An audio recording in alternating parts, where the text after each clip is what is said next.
Bem-vindos ao podcast Sensei, o podcast de Cavaleiros do Zodíaco. Hoje é dia de bater papo com a galera do Nerd Debate. Nós temos hoje aqui o Luiz e o Janúncio do Nerd Debate. E pra conversar com eles nós temos a Nicole. Oi, Nicole. Oi. Na verdade a gente já conversou, né, Nicole? gente? Agora já. Já rolou a conversa. E temos também o Alan da Tyson Sensei. E aí, Alan? E aí, pessoal, tudo bem? A conversa foi boa. Foi tão boa que eu esqueci de pedir pra eles falarem do site deles. Olha o agafe. Então dou aqui o site deles, www.nerddebate.com. Entra lá que tem podcast sobre cultura pop, falaram do Death Note, falaram de Os Defensores, eles falam de bastante coisa, além, claro, HQPB, que aí sim o Janúncio vai falar um pouco mais na gravação, vocês vão poder ter mais informações. E no post aí vocês vão ter todos os links para entrar em contato com eles. Foi um bom papo, né, galera? Foi bacana. Nossa, foi ótimo, foi muito bom. Muito bacana, né, conversar assim. Legal essa diversidade do Brasil, assim, né? Assim, porque Sim. a galera é do Nordeste e tal. Bom, a gente conversa com todas as regiões, é bem bacana. Eu também gosto, bacana. Os sotaques, né, que a gente traz no podcast, eu acho super gostoso, cara. Sou fascinado com sotaques. Mas é isso, galera. Então logo depois aí das musiquinhas, vocês vão ter o nosso bate-papo completo aí com o pessoal do Nerd Debate.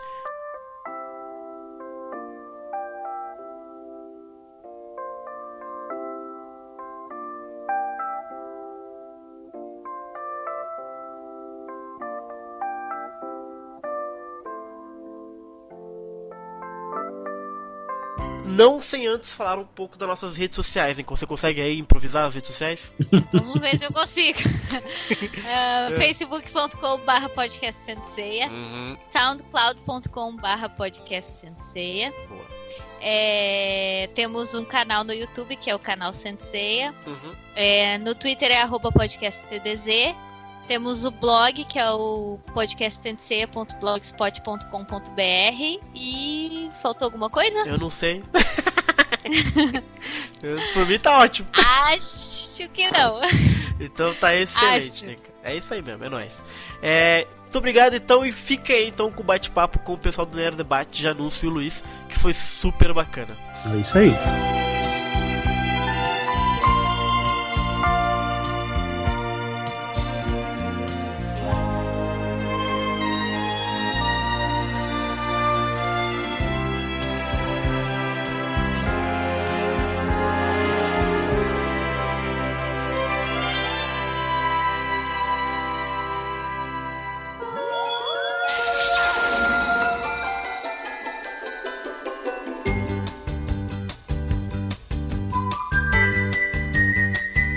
Oi, Luiz. Boa noite. Boa noite, Luiz. Boa noite, Luiz. Tudo em ordem, Alan? Tudo bem? E tem a Alan, tem a Nicole e tem o Bruno. É. Oi. Tudo em ordem. Eu sei que eu li hoje o mangá 5 de Santia Show e gostei. Ó. Tô gostando. Aí sim. Eu tinha me assustado quando o Alan falou que Saga, a parte má, iria virar outro negócio. Eu, não, rapaz, não é possível. Mas do jeito que foi feito, eu gostei. Alô? Oi, é o Janúncio. Boa noite. Alô, Oi. Bem-vindo. boa noite. Bem-vindo você, galera, ao podcast Sensei. Obrigado. Valeu, muito obrigado. Finalmente Ô, estou aqui. Alan, esse é o podcast que eu escuto de vez em quando e sempre eu digo, quando tiver programa me chama. Ah, sim. É esse, né? É esse É, mesmo. esse vai ser mais especial ainda, porque é só pra vocês o podcast. Só de você. Vamos brilhar. Nossa. Aqui, às vezes, a gente faz uma rodada com os convidados, né? O Bruno Exato. explica melhor aí. Na verdade a gente chamou os convidados. O famoso bola na fogueira. Não tem nada Vou fogueira. precisar de pegar alguma coisa que eu tenho no CDZ aqui ou não? Nada, cara. Só que você que sabe, se quiser. Não nada específico assim, não. É mais pra conversar com vocês mesmo. Nada muito tema específico. É mais pra falar. Vocês aproveitam e falam do evento e tal, das coisas que vocês vão trazer, dos dubladores. Ó, os com caras. Esse programa vai ser ao ar quando? Ixi, Maria. Isso é um problema. Por ser na manhã, tá de boa. Não, amanhã não tem a menor condição. Porque Não, demora. tem não. Demora pra Você sair. quer- viaja, não. Infelizmente. Então vou Esse que soltar vai- um spoiler aqui, tá um exclusivo e tal. Ó, É então igual, fala. é igual como a gente fez ontem no Debate. A gente gravou no Deixa- Debate e gravou um anúncio que ainda ia ser anunciado, só que o meu notebook deu pau no final da gravação. Ah, velho, faz da pau que dá até Tem medo. que Já. formatar tudo. Só que o anúncio se perde aí no computador de Luiz. É que David Lloyd tá vindo, a gente vai anunciar amanhã David Lloyd no HQPB. Ó, Aquela. O desenhista, né, co-criador de V de Vingança. Ah, eu não manjo nada desses Paranauê, cara. Sou muito perdido. Olha, você não viu nenhum filme V de Vingança, criatura? Cara, eu acho que eu vi o comecinho do filme, mas eu não vi tudo. Ah, não vi o final. O final explode tudo, não explode? As mansões, tudo. Exatamente. Explode tudo. Ah, eu lembro disso. Tá com o Tchaikovsky no final e Ah, real, verdade. Tá com o Tchaikovsky, real.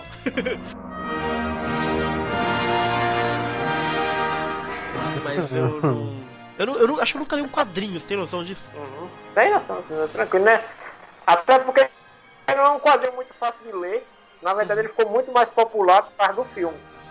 Ele é um quadrinho muito importante, na verdade. Ele junto com Cavaleiro das Trevas do Frank Miller e o Watchmen do próprio Alan Moore, eles são os 3 quadrinhos do Ocidente mais importantes nessa linha Marvel, DC, então, nessa linha de quadrinhos. Então, que revolucionou os quadrinhos dos anos 80, né?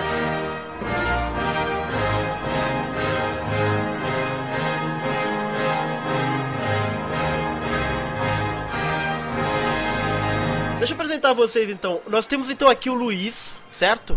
E o Janúncio. Vocês são responsáveis pelo Nerd Debate. Então, vocês que cuidam, são os dois cabeças, assim, vamos dizer. Peraí, já tava gravando, já tava valendo. Porra! Tudo isso vai cortar nada, cara. Eita, Janúncio, tá lascado, Janúncio. Nossa, amanhã a polícia vai estar batendo daqui de casa. Tá, amanhã nada, cara. Até sair o podcast. não. Marco zero aí. Bota um pi no cara aí, ó. Cara. Mesmo que eu não disse o nome dele, você bota pi, o cara é. Mas Eu não esperava. Tá valendo já. Então deixa eu apresentar logo o Nerd Debate, né? Isso, fala do Nerd Debate aí. Vocês são tipo curumadas do Nerd Debate? Bem, o seguinte. O Nerd Debate começou em 2013 por causa da minha insatisfação que eu tinha acabado de sair do filme de Dragon Ball Z, A Batalha dos Deuses, no cinema. Olha só. E não tinha nenhum podcast dos que eu seguia que falava sobre. Boa! Eu fiquei insatisfeito, eu já ouvia podcast já há algum tempo, né? Há alguns anos, desde 2009, 2010. Aí eu disse, não, vou fazer meu próprio podcast só pra falar de Dragon Ball. E aí eu fiz no Skype com os amigos, no Hangout, né, no YouTube com os amigos, quando começou, né? A gente passou algum tempo, acho que quase um ano no Hangout, até que a gente foi por Skype pra evitar processinhos, porque no Hangout não tinha como... Tudo ao vivo, né, cara? Nosso advogado aconselhou. Aí hoje em dia a gente só faz Hangout mesmo quando quer fazer um negócio mais descontraído, ao vivo, algum anúncio do HQPB ou algo assim. Mas no YouTube a gente ainda coloca gameplay, coloca unboxing, análise de filme, mais assim, tô saindo do cinema, eu gravo rapidinho no celular. E o podcast ficou só pro site mesmo, que a gente faz uma ediçãozinha e tal. Grava pelo Skype, que evita problemas, né, Janus? E olha que mesmo com o Skype ainda dá problema.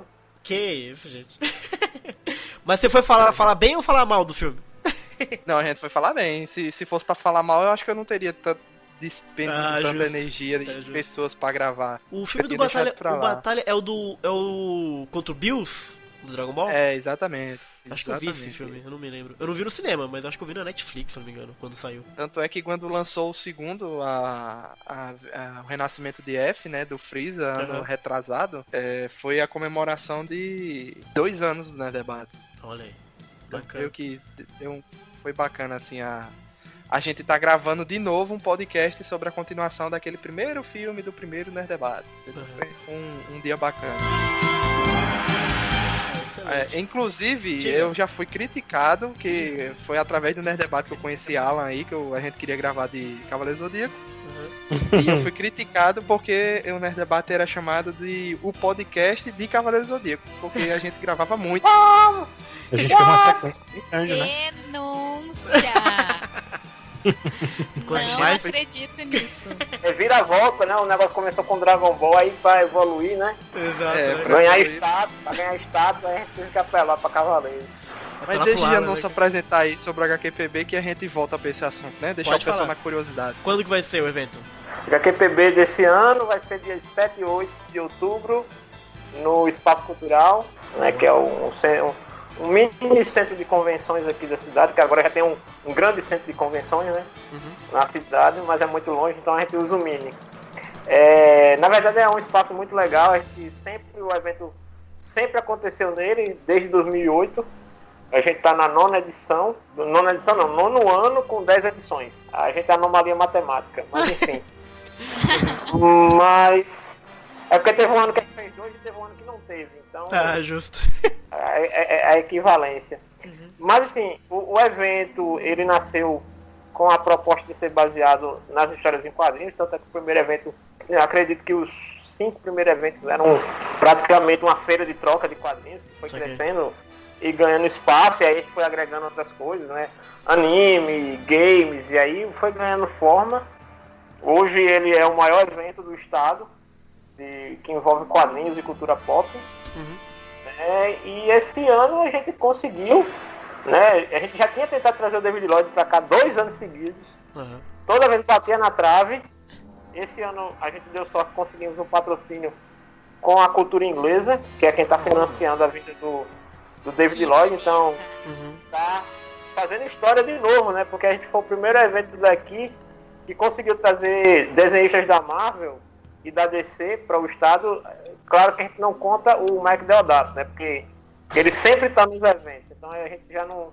A gente nem conta Deodato, né? Mas a gente trouxe em 2012 o Joey Bennett e o Will Conrad, né? Respectivamente, um da Marvel e outro da DC na época. E agora, esse ano, a gente conseguiu trazer o David Lloyd, primeiro desenhista assim, desse nível que vem pra cá. Legal. E é muito importante pra gente, porque assim, o público do Nordeste se acostumou bem com a CCXP que rolou em Recife. Então, como a gente costuma dizer, na CCXP sempre coloca o sarrafo mais pra cima, né? Sim. Sempre deixa a dificuldade pros outros lá em cima. E a gente também tem essa insatisfação, né? Essa coisa de querer estar sempre melhorando. Então, dentro do que a gente pode, a gente sempre tenta inovar. E esse ano a gente deu sorte. Mas assim, no evento não vai ter só isso. A gente vai ter a Comics, né? Que é aquela loja de quadrinhos, a maior loja de quadrinhos do Brasil, que vem de São Paulo. Vai ser o 3º ano que ela vem para Paraíba, né? Então, assim, isso também é muito importante, porque a gente consegue atender praticamente todos os fãs de quadrinhos. Mangá, anime, mangá, quadrinho americano, quadrinho europeu, né? Então, tudo praticamente que está no mercado editorial, a Comics consegue trazer para o HQPB. E todas as outras partes, a gente tem palestra, tem debates. Então, assim, não é um evento simplesmente ou meramente recreativo. Certo. A gente também tem espaços para outras coisas. A gente já fez debates até de cavaleiros também, já teve temática de cavaleiros no evento.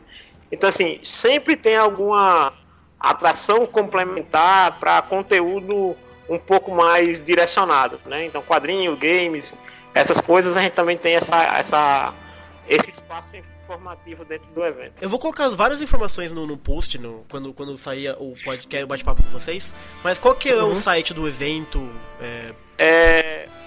portalhqpb.com.br. Boa, excelente. E você que cuida do evento, Janúcio? Na verdade, assim, eu sou um dos fundadores do evento. Hoje a gente está... A organização ela tem em torno, no total, se a gente for contar com a equipe de staffs, a gente tem mais de 70 pessoas na organização geral do evento. Sim. Mas na diretoria principal são 4, né? E desses 4, né, a gente tá tirando um que não é aqui de João Pessoa, os outros que são de João Pessoa estão desde a primeira edição.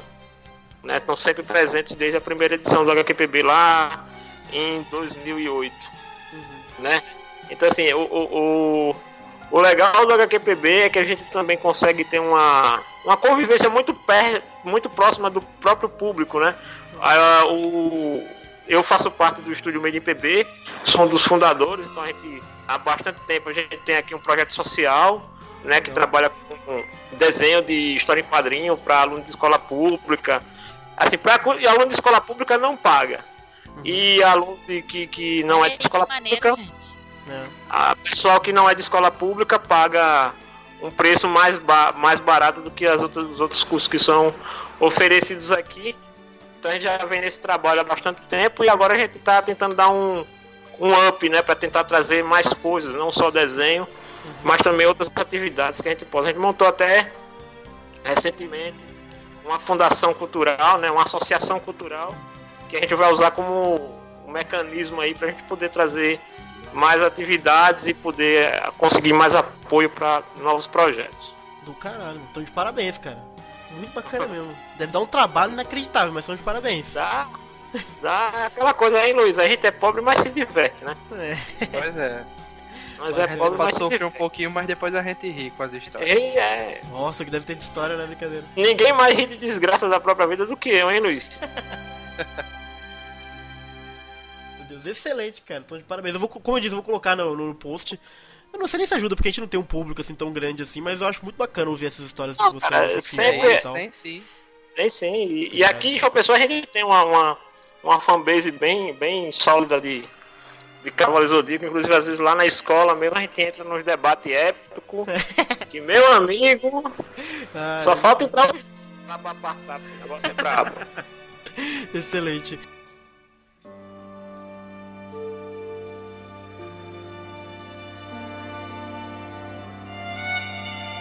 Deixa eu fazer algumas perguntas pra vocês, então. Agora um pouco mais sobre Cavaleiros mesmo, né? A gente pode enveredar por onde quiser, mas eu queria perguntar pra vocês, primeiro pro Luiz. Qual que é o seu personagem preferido de Cavaleiros, Luiz? Cara, vale tudo, vale pergunta... qualquer obra, qualquer coisa. Eu digo que essa pergunta é uma pergunta muito difícil, porque eu gosto muito dos 12 Cavaleiros de Ouro, então eu não consigo selecionar um. Eu não sou 12? muito... Tem tantos seguinte, 12. quando eu era menor, Aham. o que eu sempre gostei era do Shiryu do Dragão. Certo. Olha aí, Nicole. Lindo. Shiryu, Já realmente, gostei. Era o que Shiryu. eu mais gostava, tal. Ele era o mais centrado, assim. Só que quando eu fui comprar, não sei se vocês lembram, tinha uma linha de bonecos que eu acho que era de 15 centímetros, que... eu não lembro de... Eu sei que eu tenho ainda aqui, que eu tenho o Yoga e tenho o Ikki. Ixi. Que você conseguia tirar as asas da armadura e colocar no Yoga. Tinha as asas da armadura do Fênix, você botava atrás de Ikki também. Acho que vocês devem lembrar dessa linha de boneco. Era os 5 de bronze que tinha. Aí vou comprar o Shiryu, né? Que eu mais gosto. Eu cheguei lá, achei tão sem graça o boneco do Shiryu. Uhum. Ele era um verde meio... Não tinha... Era um verde sem graça a armadura dele no boneco. Justo. Uhum. Aí eu comprei o Yoga e o Ikki, que pelo menos o Ikki era mais colorido e o Yoga tinha uma cor mais... um prata brilhoso, assim, na armadura dele. Aí Shiryu, nesse momento, ele ficou pra trás, infelizmente. Mas isso Yoga, era quando tá eu era vendo? pequeno. Quando eu cresci, aí eu gostei mais dos Cavaleiros de Ouro mesmo. Uhum. E qual que é o Cavaleiro de Ouro melhor, favorito? sabe? Assim, a personalidade. Eu gosto do Shura porque é o do meu signo, O né? Shura? Olha aí, Diferente. que legal, ó. Eu gosto do Shura. Eu não gosto não, cara. E ano passado o Fábio Moura tem foi Gold lá no Excalibur. HQPB, né? Sim. A HQPB durante um bom tempo foi conhecido como a Embaixada de Atena do Santuário no Norte. Embaixada do Santuário, né? Porque, assim... Só interrompendo, já pra situar a galera, vocês terem noção, o Antônio Lobué, né, o Aiolia, também já foi lá no HQPB, e quando a gente ficou sabendo a primeira vez que tava rolando a dublagem de Soul of Gold pra depois do episódio passar o teste na Comic Con XP, né? Onde saiu a primeira notícia foi lá no HQPB, ao vivo. O Lobué falou pra galera lá, comentou que tava tendo a dublagem e tal. Verdade. Assim, vamos fazer agora assim, umas retificações históricas. Luiz Antônio Lobué foi o primeiro dublador que a gente trouxe pra cá, em 2014. Quem me passou o contato dele foi o Alan, né? Vamos deixar isso bem claro. Né? E em 2015, o Lobué voltou, porque a galera adorou, e ele acabou voltando, sendo que ele veio junto com o Fábio Moura, a Silva Goiabeira e o Mauro Castro. A gente tinha 4 dubladores, tinha acabado de sair a Lenda do Santuário, né? Então a Silva Goiabeira, né, por interpretar a Milo, né? Então, assim, foi muito bom, assim, os fãs ficaram assim loucos, né, entusiasmados, mas por exemplo, apesar deles serem muito conhecidos pelo trabalho deles em Cavaleiros do Zodíaco, assim, que é inevitável fugir disso, mas, por exemplo, a Silvia Goiabeira tinha já o trabalho dela como a Jasmine, né, da Disney, e recentemente como a Catarina do LoL, né, então você conseguia atender vários públicos. Pra você ter ideia, tinha gente que vinha pegar autógrafo com o Lobui, por exemplo, em 2014, com o vinil de Cavaleiros do Zodíaco. Nossa! Pra ele autografar. Gente! Silvia Goiabeira, tinha gente que trazia a fita VHS de Aladdin pra ela autografar. Então, assim, Fez a Japim, né? Exatamente. Então, assim, aí o próprio Mauro Castro, né, ele já tinha feito Max Payne, tinha feito o Hulk, outro personagem, e também tinha feito um personagem do LoL, né, um tal de Tankent, né? Então, assim, ele assumiu o Camus, né? Depois que exatamente. o dublador anterior dele faleceu, né? Então... Ele assumiu o Camus, e no caso também do Lobui, que também faz o Dr. House, faz o Piccolo. Então, assim, mesmo tendo essa chamada principal deles serem dubladores do Cavaleiro do Zodíaco, eles têm uma gama tão grande de trabalhos que, né, assim, atendia todo mundo. A gente conseguia atender vários públicos, né? E uma outra pegadinha, isso eu fiz questão de mostrar pro Alan, foi que, assim, a dublagem de Soul of Gold, vocês sabem, né, como é que tá. Aquela coisa, né, que vem, não sai, aquele negócio todo, né? Eu acho que tá tudo pronto, só falta alguém se interessar em lançar. Sendo que a gente, assim, spoilou muita gente, porque a gente soltou algumas frases do Soul of Gold antes do Soul of Gold sair. Porque nas chamadas dos dubladores, nem os dubladores sabem disso. Porque eu passei uns textos para eles narrarem e a gente montar o áudio aqui. Que claro que eu não ia jogar os dubladores no Arapuca. Sim. Contratual. Mas eu fiz o quê? Eu fiz textos separados de frases que eles não sabiam de onde eram. E eles dublaram, mandaram, eu editei e ficou lá os golpes do Soft Gold todos nas chamadas dos dubladores. Se você quiser ver a invocação da armadura divina de Capricórnio, tá lá na propaganda do HQPB. Se você quer ver a invocação da armadura divina de Gêmeos, também tá na propaganda do HQPB. Tanto aqui na época, teve gente que pensou que já era dublagem oficial. Só que até hoje a gente nem viu a cor ainda dessa... Mas veremos, temos que ter, né? Vem Atena pra ver isso aí. Vai sair, cara. Até Box de Ômega saiu e não saiu o Soft Gold, é um absurdo isso. Mas assim, foi uma experiência muito... Ano passado a gente trouxe o Carlinho Silveira e o Gilberto Baroli. Teve Shaka vs Saga. Dos Cavaleiros de Ouro, Shaka vs Saga, né, cara? Olha aí, ó, dos 12 a gente já trouxe 6. Verdade. Falta pouco pra completar o álbum de figurinha. Teve um negócio que foi engraçado, que em 2014 eu tava com o nosso advogado, né, João Leão. A gente tava na sala da organização do evento junto com o Luiz Antônio Lobui. Aí eu cheguei pro Lobui e disse: Lobui, posso fazer uma pergunta bem maluca? Mas ele maluca como? Não, é maluca, certo? Ele, tá, faça. Disse, alguém já teve coragem de querer chamar os 12 dubladores pra um evento? Aí ele olhou assim pra mim e disse: não. Rapaz. Aí o engraçado é que foi quando o João foi levar o Lobui pro aeroporto. Ele chegou: rapaz, Janus é doido, né? Ele disse: que fez? Aí ele contou a história pro João Leão, né? Então ficou essa história que existe uma lenda que um dia o HQPB vai juntar os 12 dubladores de Cavaleiros do Zodíaco. Isso vai ser no evento, né? Mas é engraçado. Qualquer muro derruba, cara. Os 12 juntos,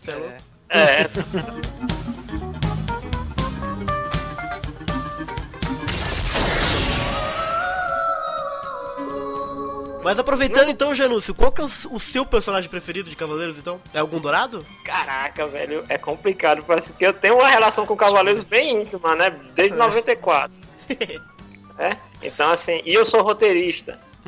Então, assim, às vezes eu tô com o Alan conversando, né, Alan? Eu digo, cara, aquele personagem que ninguém dava nada por ele, agora deu uma virada e agora todo mundo... Um exemplo, na Máscara da Morte. Eu nunca vi um cara ganhar status positivo em tão pouco tempo. Pois é. A Máscara da Morte, em pouco mais de 20 minutos, ganhou o coração de todo mundo. É verdade.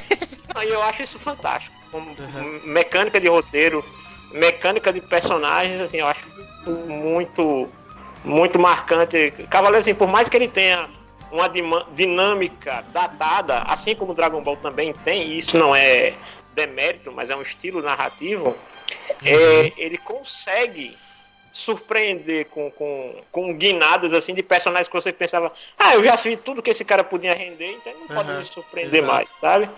Eu tenho uma preferência por saga e canon histórica, mas o último Cavaleiro assim que realmente aqueceu meu coração de fã, por incrível que pareça, e até hoje eu fico falando isso pro pessoal até eles entenderem o porquê, foi o Rabinger de Touro. Olha, que legal, pode crer. Cara, eu falei com o Alan, isso da vez que teve um episódio, eu falei, os caras pegaram tudo que tem em Cavaleiros e resumiram em um único diálogo, que é a batalha dele contra o Titan. Aquele discurso, todo aquele embate, e o discurso mesmo, que ele tem com o Titan, é você pegar Cavaleiros Zodíaco e sintetizar em um único contexto. E ele redimiu todos os cavaleiros. Aldebaran, pelo menos, né? Porque o do Lost Canvas não teve nenhum problema, tá? Aldebaran e o do Next Dimension. Ele redimiu ali de uma vez só. Os injustiçados. Sim. Então assim, Cavaleiros Zodíaco tem isso. Você, por mais que você tenha um preferido, dependendo do episódio, sim, cara. Sim. Tipo, por isso que eu fiquei sem saber o que responder quando você disse qual é o seu preferido, porque depende também até de onde ele é explorado, né? Porque se for na saga G é uma coisa, se for em Santia Show, né? O Lost Canvas é uma prova disso. Não tem como você desgostar de um Cavaleiro de Ouro do Lost Canvas. Não tem, cara, não tem. Só outro exemplo, Albaf, cara, no primeiro episódio, é uma tapa na cara de qualquer pessoa que não gosta do Cavaleiro de Peixes.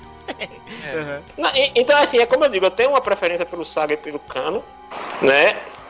Mas no geral, como obra, Cavaleiro Zodíaco ele consegue se reinventar com muita qualidade, com muita precisão nesses momentos. Então é por isso que a série até hoje ela consegue estar se renovando. O que eu comento com o pessoal é o seguinte, né? Dragon Ball e Cavaleiros, eles conseguem se manter economicamente viáveis para o mercado japonês. E a gente tem que saber que antes de qualquer coisa é negócio, né? Então, se não desse dinheiro, não estava indo para frente, não estava ganhando versões e não estaria ganhando interpretações diferentes. Sim. Né? Então tem essa qualidade mercadológica que a gente também não pode desconsiderar. Então pra mim é super complicado dizer qual é o meu preferido, porque eu tenho, mas ao mesmo tempo eu gosto de todos, porque a cada momento eles conseguem me surpreender positivamente. Eu vou mudar então, acho que não tem no meu roteiro, mas acho que a gente faz essa pergunta. Tem algum personagem que você não gosta de Cavaleiros? Aquele que você fala, puta, esse aqui... Esse é dispensável? Esse além do Alberish... Não, dispensável não. Ô, louco, o Alberish, cara! Não, entenda, quando o Alberish pra mim, mas eu digo assim, é brincando, vou contar. O Alberish, ele é aquele vilão que você... que atinge o objetivo, que é você desprezá-lo. Você fica puto com ele, é verdade. Ele é o vilão que realmente cumpre o seu papel. Você despreza aquele cidadão. Ele é diferente do Saga, todo mundo gosta do Saga. O Alberish não, ele realmente é desprezível, né? Desprezível. Agora, assim, se for um personagem... Execrável. A Alberish de Merak. Nossa. Mas, cara, o que eu não gosto, realmente, se eu for... Pronto, uns que eu realmente não gosto, mais de um que eu realmente não gosto, são os 3 Cavaleiros Fantasmas. Por favor. Os da Gist, tá falando? Isso, exatamente. Até os Cavaleiros do Bob Esponja, da Fenda do Biquíni. Você foi fácil isso aí. Eu nem considero aqueles caras, prefiro nem... Não, então, é por isso que eu tô dizendo. Porque, justamente, se você pegar os personagens que são, vamos botar aqui entre aspas, canônicos, né? Olha o problema. Não, por isso que eu disse entre aspas, né? Aspas de tamanho de parênteses, assim, né? Tamanho do mundo. Quase como colchetes. É porque vocês têm um coração muito grande e vocês conseguem abarcar esse pessoal. Eu não consigo não abarcar. Mas eu acho que é por realmente... isso que eu não consigo assistir a saga clássica mais. Que isso, cara? Não consigo, só consigo assistir das 12 casas pra frente, porque é uma tristeza esses personagens. É nada, cara. Mas convidamos vocês a assistirem as lives que a gente tem feito lá no canal. A gente salva todo mundo. ponto de todos os episódios. Não tem como assim você não ver uma coisinha legal ali. Eu sei, eu acompanho, mas eu gosto triste muito... os personagens, eu acho. Eu gosto muito do Sócrates, por exemplo. Acho ele muito legal, apesar dele eu não gosto estar... da voz dele. Ele também foi dublado pelo Baroli durante um tempo. Então, Aí não vale. Mas eu acho assim, como escritor, ou pseudo-escritor, eu me engano bem, o que é que acontece? Eu também sei que não existe personagem ruim, existe personagem mal escrito. Boa! Também tem esse ponto. De Atena, novo, né? um exemplo, Máscara da... Hã? Atena. Sim, não, vamos pegar um exemplo. Máscara da Morte. Antes de Soft Road, quem realmente você contava nos dedos, o cara que era fã de Máscara da Morte, você ainda chamava o cara de doido. É verdade, é um fato assim, que dificilmente alguém se declarar fã do Máscara da Morte. Até o Soul of Gold. Né? Até quem não gostava dele acabou gostando. Então é como eu digo, depende muito de quem escreve, depende muito. Eu acho que o que me dá mais, assim, que conta menos pontos para os Cavaleiros Fantasmas é que realmente eles não parecem cavaleiros, esteticamente falando.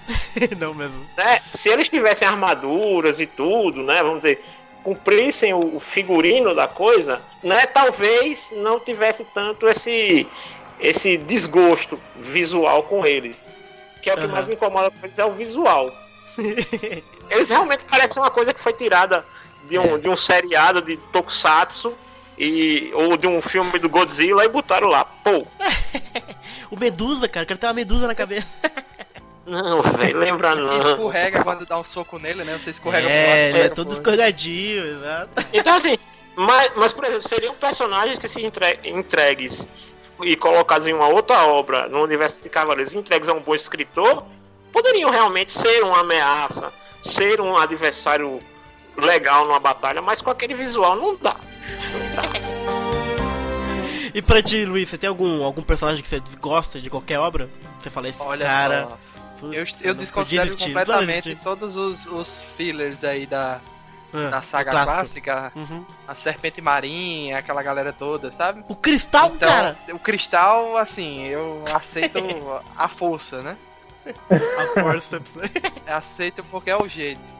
Mas uma que eu sempre, quando eu comecei a assistir Cavaleiro Zodíaco, que eu não gostava, como eu disse aí, era a Atena.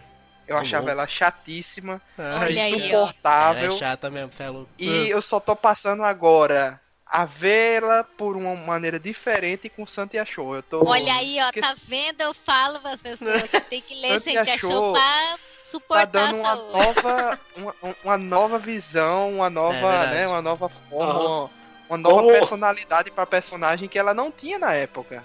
Como eu disse pro Alan, Luiz, eu tava falando pro Alan que o Cavaleiro Zodíaco é uma obra repleta de retcons, né? Nossa senhora. É um retcon, só que tá ficando bacana, assim, no início eu fiquei meio preocupado, mas eu tô gostando. E quando eu comecei a assistir Cavaleiro Zodíaco foi na reprise da Band. Boa. Foi quando eu conheci, sabe? Que tinha aquela que apresentava o programa, não sei se vocês lembram, aquela se vestia de Atena, né?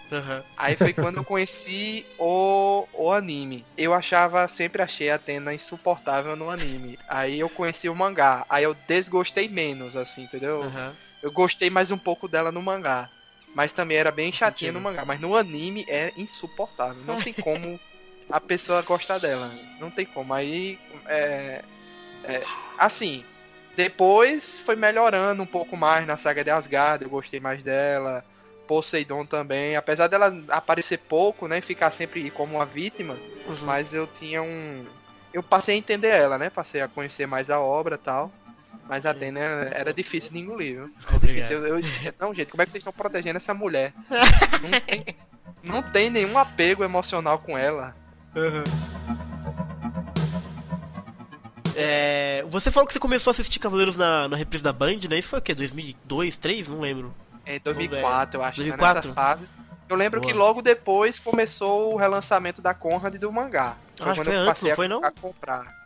Foi 2003 pra 2004, por aí. Não, 2004. Louco, acho que Conrad foi 2001, acho. Não tinha nem voltado pra TV ainda. Não, mas teve, porque teve várias. Eu lembro que ela verdade. voltou, teve a segunda edição, verdade. Acho que foi nessa segunda edição que eu peguei, porque eu peguei do número 1. Foi quando eu comecei a colecionar. Não tinha nada antes e apareceu o número 1 e eu tenho até hoje essa minha coleção da saga. É aquela do papel jornal, né? Aquela que já veio no papel jornal. A da Conrad vinha papel offset, cara. Não, mas a segunda impressão da Conrad era com papel jornal. Que eles já tinham feito. E eles fizeram aquelas correções, né? Porque você lembra que quando teve a primeira edição da Conrad, eles mantiveram aqueles erros de chamar o Jabu de Capricórnio. Sim. Eu tenho né? aqui. Então, e quando teve essa segunda, que eu acho que é essa, que é na época que Luiz viu a reprise da Band, que ela foi lançada toda em papel jornal. Então eu peguei a melhor fase, que pelo menos é a fase da correção, né? Não do melhor papel. Não do teste, né? E como é que era? E eu passei por uma coisa engraçada, que eu colecionei até a penúltima edição do Santuário. Aí eu não tinha dinheiro pra continuar comprando na época, aí eu resolvi parar. E eu só voltei a colecionar quando relançaram de novo agora pela JBC, que eu peguei agora de Poseidon e finalizei Poseidon. Hades eu não tive coragem de gastar mais dinheiro pra entrar na saga de Hades, porque era mais edições, mas pelo menos assim, eu completei até Poseidon. Olha aí. Pelo menos. Em edições diferentes, em versões diferentes, mas é o que vale a intenção, né? E você pegou, tipo, na época da Band, você teve o assistir, a experiência de ter com quem comentar, tipo, na escola, na faculdade, sei lá, como é que era isso? Sim, além de comentar com os amigos na escola, eu assistia com os amigos na rua, aqui, entendeu? Eu juntava eu e tem dois amigos meus aqui, um menino e uma menina, que são irmãos, e a gente ia todo dia de tarde pra assistir lá. Que louco. Então a gente ia acompanhando e tal, até que em algum momento, olha só o que a gente descobriu, passava na Cartoon a saga das 12 casas. A gente ficou maluco. E eu lembro que o primeiro episódio das 12 casas que eu vi na Cartoon, assim, foi a de Chácara de Virgem com o Ikki. E eu fiquei, meu Deus, o que é que está acontecendo aqui? O que é que está acontecendo? Que acabando e ficava reprisando, né? Não demorava pra continuar a história, chegava no ponto e voltava. Então nunca entrava nas 12 casas. Aí eu conheci finalmente as 12 casas pela Cartoon, eu não tinha TV a cabo na época. Aí na casa desse meu amigo tinha e ele descobriu que passava na Cartoon. Aí eu me lembro que a gente terminava de assistir a saga normal na Band e quando botava na Cartoon já tinha começado o episódio. Então a gente terminava um e já pulava pro outro. Era literalmente uma outra dimensão. Mesmo fora de ordem a gente assistia. Então... E eu lembro que tinha uma mania, eu não sei se era do anime mesmo, de chamar a Athena de princesa. A gente chamava ela de princesa. Princesa Athena. Eu não sei se foi por causa da... Aquele que eu acho chamava ela de princesa Athena. Provavelmente, Será que eles vão conseguir salvar a princesa, não sei o que, tem um negócio assim. A princesa, Nicole, as ideias. Aí chegava o link, né? Tu vê o mundo como que é, né? Aquele que apresenta Cavaleiros e eu não. Aí tu já vê as coisas estão erradas. Aí nos Cavaleiros que ela apresentava, chegava o link lá, depois das 12 casas, chegava o link e levava a Athena. Exato. Princesa. É porque a Saori é bem donzela em perigo, né? Se for ver assim. Ela é princesinha do Mario mesmo. De novo, assim, se você ver aquele negócio como eu falei, que é uma mecânica datada, né? A gente tem que levar Cavaleiros da década de 80, né? 86 em detalhe, mercado japonês, né? Que é uma narrativa completamente diferente. Dizem que os japoneses são os mexicanos da Ásia. Em matéria de drama, dessas coisas muito... entendi, né? Tão dramático e tal. Tipo, exatamente. Então, assim, se você vê um anime aqui, quem teve a oportunidade de ver, pegando esse gancho que o Luiz falou de princesa, quem assistiu Honey Honey vai ver muito de Athena na protagonista de Honey Honey. Porque ela sempre se mete em confusão. Tipo, até no momento que ela tá mais segura, ela consegue se meter em confusão. Sabe? Então, assim, é uma mecânica típica daquela narrativa dos anos 80. Tipo, justamente essa coisa do salvem a princesa. Né, que é a desculpa mais velha do mundo pra criar a história. Exato, né, cara? Alguém está em perigo. E você, Janu, você falou que você pegou desde 94, foi isso mesmo? Manchete? Foi. Eu não peguei o primeiro episódio, mas o que aconteceu? O meu vizinho, eu cheguei da escola e disse que assim, eu sempre gostei de mitologia grega. Desde que eu vi Fúria de Titãs a primeira vez, eu fiquei louco com mitologia grega. E eu não vi no lançamento, viu, Luiz? Antes de você comentar aqui. Eu não vi no lançamento de Fúria de Titãs. Sacanagem. Né? Mas enfim. Dizem que não, viu? Dizem que você estava lá, mas Fala que você viu de 2011, que não cara. se encontra. Não, mas eu vi o clássico do stop motion. Mas assim, aí um amigo meu disse, Neto, que o pessoal que me chama de Neto, Neto, tem um desenho que passou aqui, que tem os cavaleiros e não sei o que, tem umas armaduras e não sei o que. Sabe aquele negócio meio Chaves? Sim, chutando o chão, né? Isso, tem aquilo, não sei o que. Eu digo, pô, que massa, passa de que hora? Na Manchete. Eu digo, na Manchete passa o desenho agora. Pra mim era só Jaspion e aquelas coisas, né? A gente tava acostumado. Sim. Aí a gente vai começar aí. Gritou, aí eu fui pra TV. E aí foi quando começou, eu já peguei o segundo episódio. E aí, né? O resto é história. Inclusive a gente teve a honra de entrevistar o Eduardo Miranda, né? Pra contar sobre as histórias da Manchete e tal. Eu já indiquei aí pro Bruno, se quiser a gente faz um meio campo aí pra trazer ele aqui pro podcast. Faz a manobra, né, cara?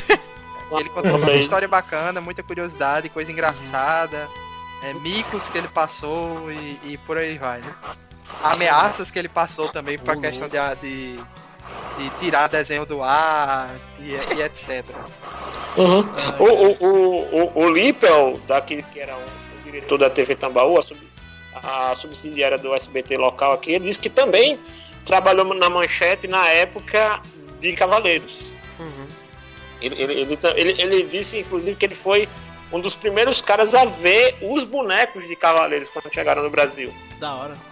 Porque foi apresentado antes de entrar no mercado, né? Tem aquelas reuniões de comerciais e tudo, e ele participou e ele viu os bonecos, né, numa mesa assim, sendo apresentados, porque era, se eu não me engano, né, Alan, você comentou uma vez que era atrelado, né? Você tinha que ter o comercial dos bonecos. Sim. Entre os blocos do desenho animado. Sim. Então a série mesmo ela veio de graça pra Manchete, né? Uma negociação aí que eles... Era a venda dos bonecos. Inserção. Tanto que passava comercial dos bonecos adoidado, cara. Comercial do desenho era boneco tochado nos moleques, velho. E o detalhe é que era um comercial totalmente espólico, né? Nossa. Porque você via os 12 dólares de ouro, você...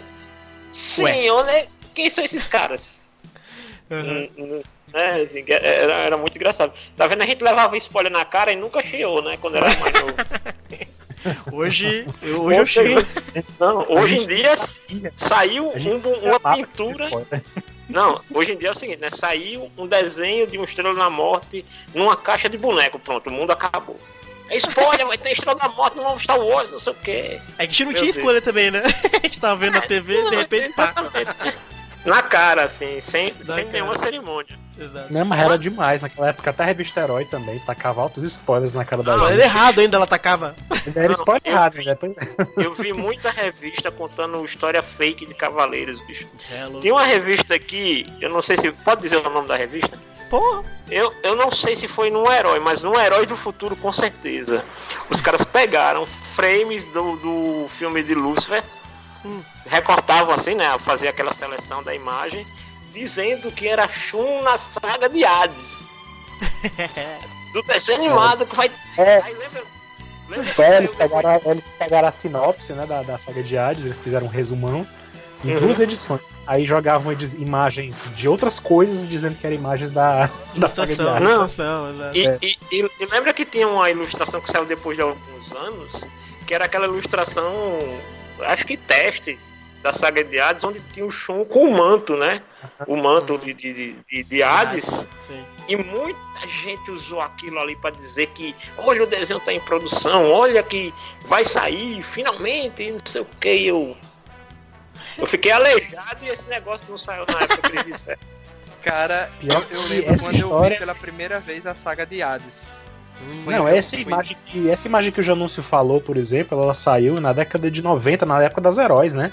Na revista Herói, 95, 96. Foi capa da Herói, eu acho.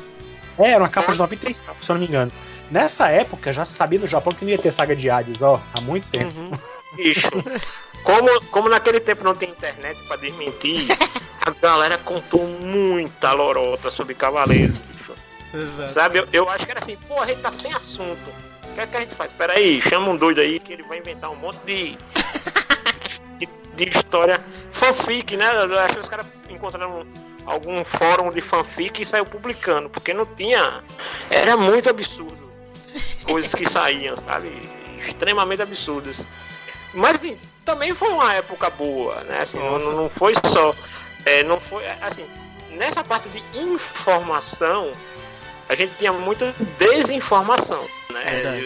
Porque a galera queria manter o status de Cavaleiro. Eu lembro, e aí não é nem uma questão de por conhecer o Sérgio Peixoto pessoalmente, uma das primeiras revistas que realmente conseguiu e começou a quebrar essa pauta contínua de Cavaleiros foi a Animax, né? Porque assim, aí a Animax deu um freio em Cavaleiros e aí começou a trazer outros animes e tudo, falar de outras produções. Mas o que foi bom, porque assim, na Animax você não via esses absurdos, essas histórias, né, de vai ter a saga disso, vai ter o filme daquilo. Como eu digo, eu lembro de algumas revistas, mas assim, mesmo sendo amigo do Peixoto, na época leitor, na Animax eu nunca tinha visto nada do tipo, né? Sim.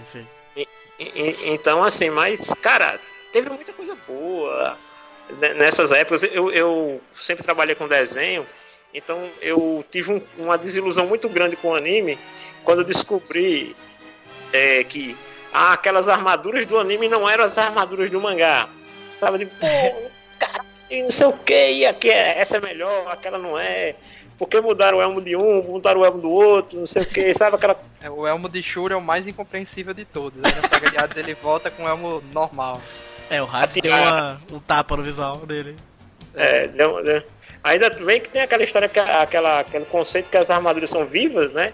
E elas se adaptam, vão mudando de acordo. Mas... São 12 Cavaleiros de Ouro e foram mexer só com o elmo do Shura. Pronto. Mas os de bronze foram que teve as maiores modificações. Pro anime teve, o AV1 do anime realmente é toda diferentona, né? Exatamente. É só o Seiya que aí começa, quando tem a primeira reformulação, que ainda botam uma tiara nele, mas aí depois volta o elmo e vai e volta. É assim, mas eu acho assim, olhando hoje em dia para o que foi Cavaleiros, né? E entendendo e conhecendo todos os detalhes de produção, como é que foi feito, por que foi feito daquele jeito, porque até Alan uma vez colocou pra gente no Nerd Debate que o primeiro conceito das armaduras era muito mais mecânico do que o conceito mitológico, né? Então essas coisas fazem Cavaleiros ter uma aura muito rica de contexto histórico mesmo. E vocês mencionou a Heróis do Futuro, Animax. Além das revistas, você chegou a comprar os bonequinhos mesmo, Janúncio? Tipo, cara, os bichinhos, na época...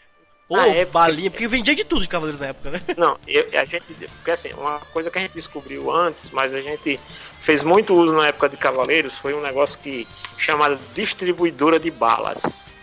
Então, enquanto todo mundo ia lá no fiteiro, né? Aqui tem fiteiro, não sei aí onde vocês moram, como é que vocês chamam essas barraquinhas que vendem doces, né? Mas aqui em João Pessoa a gente chama de fiteiro. Entendi. Uhum. Então, o pessoal ia no fiteiro e ficava comprando uma balinha por balinha.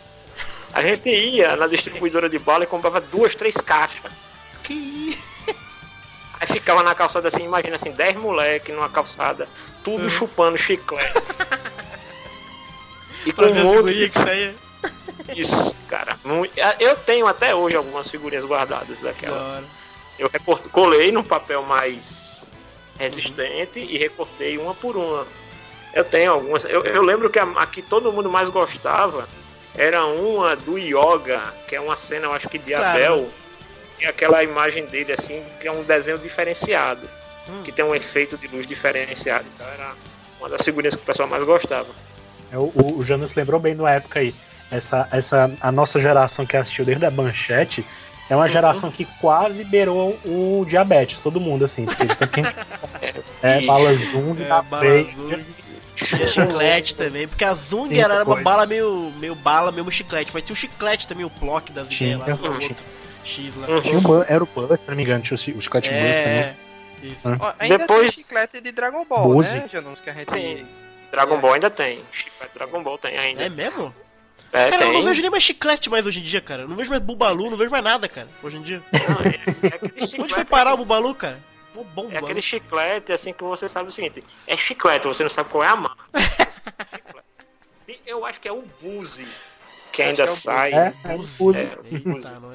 Mas, por exemplo, uma coisa que eu sempre lamento aqui em questão de colecionismo mesmo, é que aqui nunca pegou mesmo no Brasil a questão do card com colecionável. É verdade. Pouquíssimas coleções de cards vieram pro Brasil, seja eu não tô falando de cards jogáveis, né? Não tô falando de card game.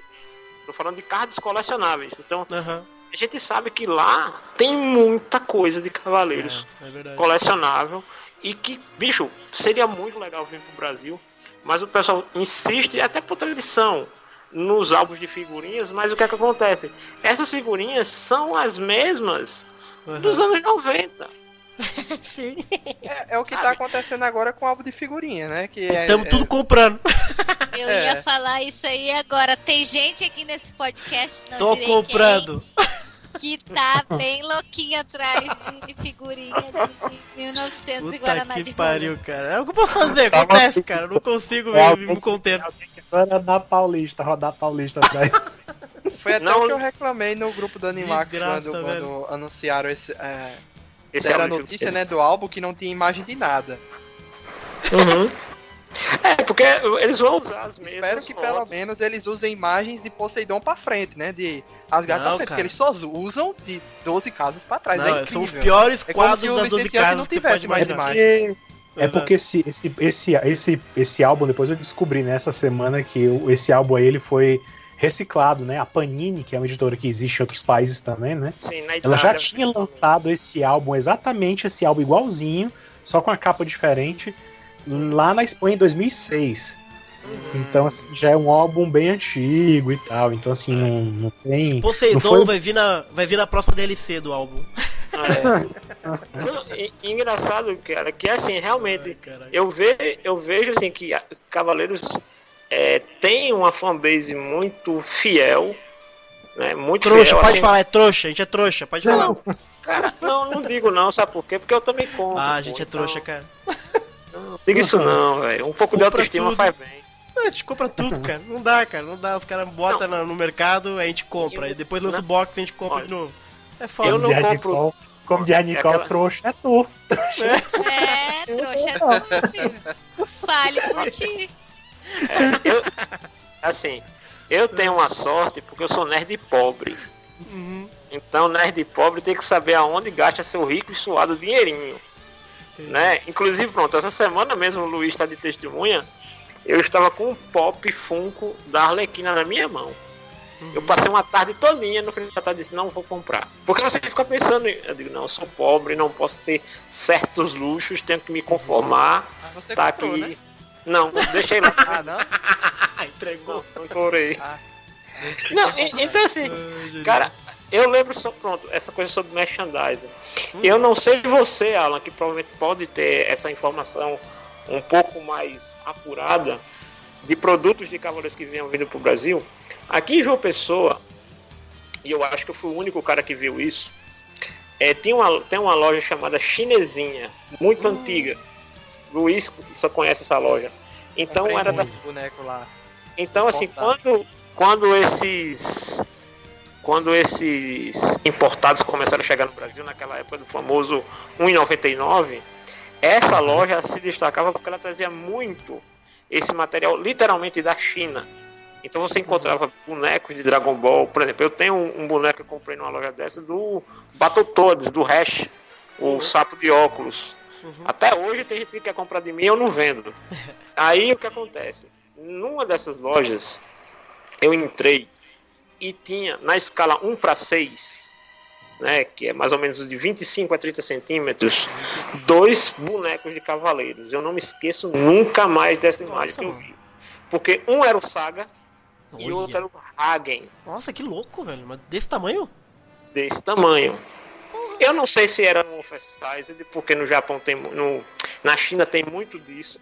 Né? Eles pegam, por exemplo, quem é colecionador de Transformers sabe que eles lançam muito. Tipo, um boneco que é de 15 centímetros, eles vão lá e fazem com 40, 50 centímetros. Entendeu? Então, assim, não sei se naquela época esses dois eles eram um oversized de algum outro boneco de Cavaleiros, mas eu acho que não, porque ele era um molde muito diferente dos moldes dos bonecos de Cavaleiros. Assim, as armaduras não eram transformáveis, a mudança já era a armadura que ficava no corpo do próprio boneco. Elas eram removíveis, mas elas eram feitas para o personagem em seu modo humano, né, vamos dizer assim, armadura. Eu comprei um Afrodite e um Saga com as Sarpuris numa loja dessa, assim, mas era pirata. Mas é o tal do Clothmith aí e tal? Esse negócio novo? Era um Clothmith piratão. Fake. Tinha muita coisa. Eu lembro que na época na época do auge, né, da Bandai aqui era e tal. Era um Clothmith pequenininho cabeçudo, sabe aquele que a armadura ficava gigante dele? Sim, na década de 90 tinha tinha os 5 de bronze com as armaduras versão do mangá que vendiam pirata. Que isso? Sim, a versão pirata. Cheguei a ver. Cavaleiros do Zodíaco, quando ele já estava encerrando assim o auge, ele já estava em declínio, começou a vir muito brinquedo pirata da China pra cá. É, isso veio mesmo. Muito. Tipo, Eu tinha o Shiryu, gente, que a perna dele era a armadura do Seiya. Pintado de verde. Tipo, eu tive um amigo, eu não sei se ele tem até hoje, mas na época ele assim, fazia muita inveja da galera porque ele tinha comprado um Poseidon e era original. Não foi ele que comprou, foi a mãe. Não foi ele que comprou, foi a mãe. Sabe? E a gente olhava assim pra todo mundo e dizia, parecia propaganda do Tang. A gente olhava pra ele e dizia, ele não merece. Porque ele não dava a mínima pra Cavaleiros, entendeu? A gente olhava assim, filho da... Não merece. Não merece.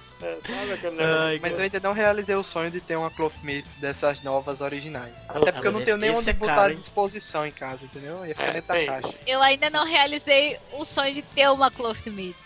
Só. Eu só tenho um boost do Saga.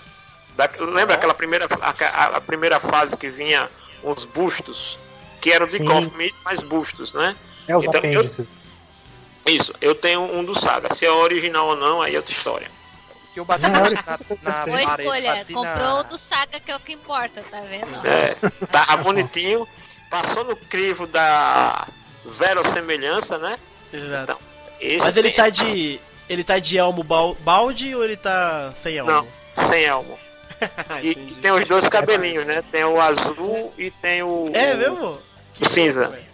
É porque quando eles lançaram a primeira edição de Clothmith, né? Eles depois lançaram, como o molde foi evoluindo, né? A forma de fazer o Clothmith, depois eles lançaram esses apêndices que você basicamente pegava as peças desses apêndices, que era o busto, era só umas peças avulsas, né? Você pegava e podia utilizar no boneco que você tinha antes, entendeu? Ele ficava um pouco mais bonitinho.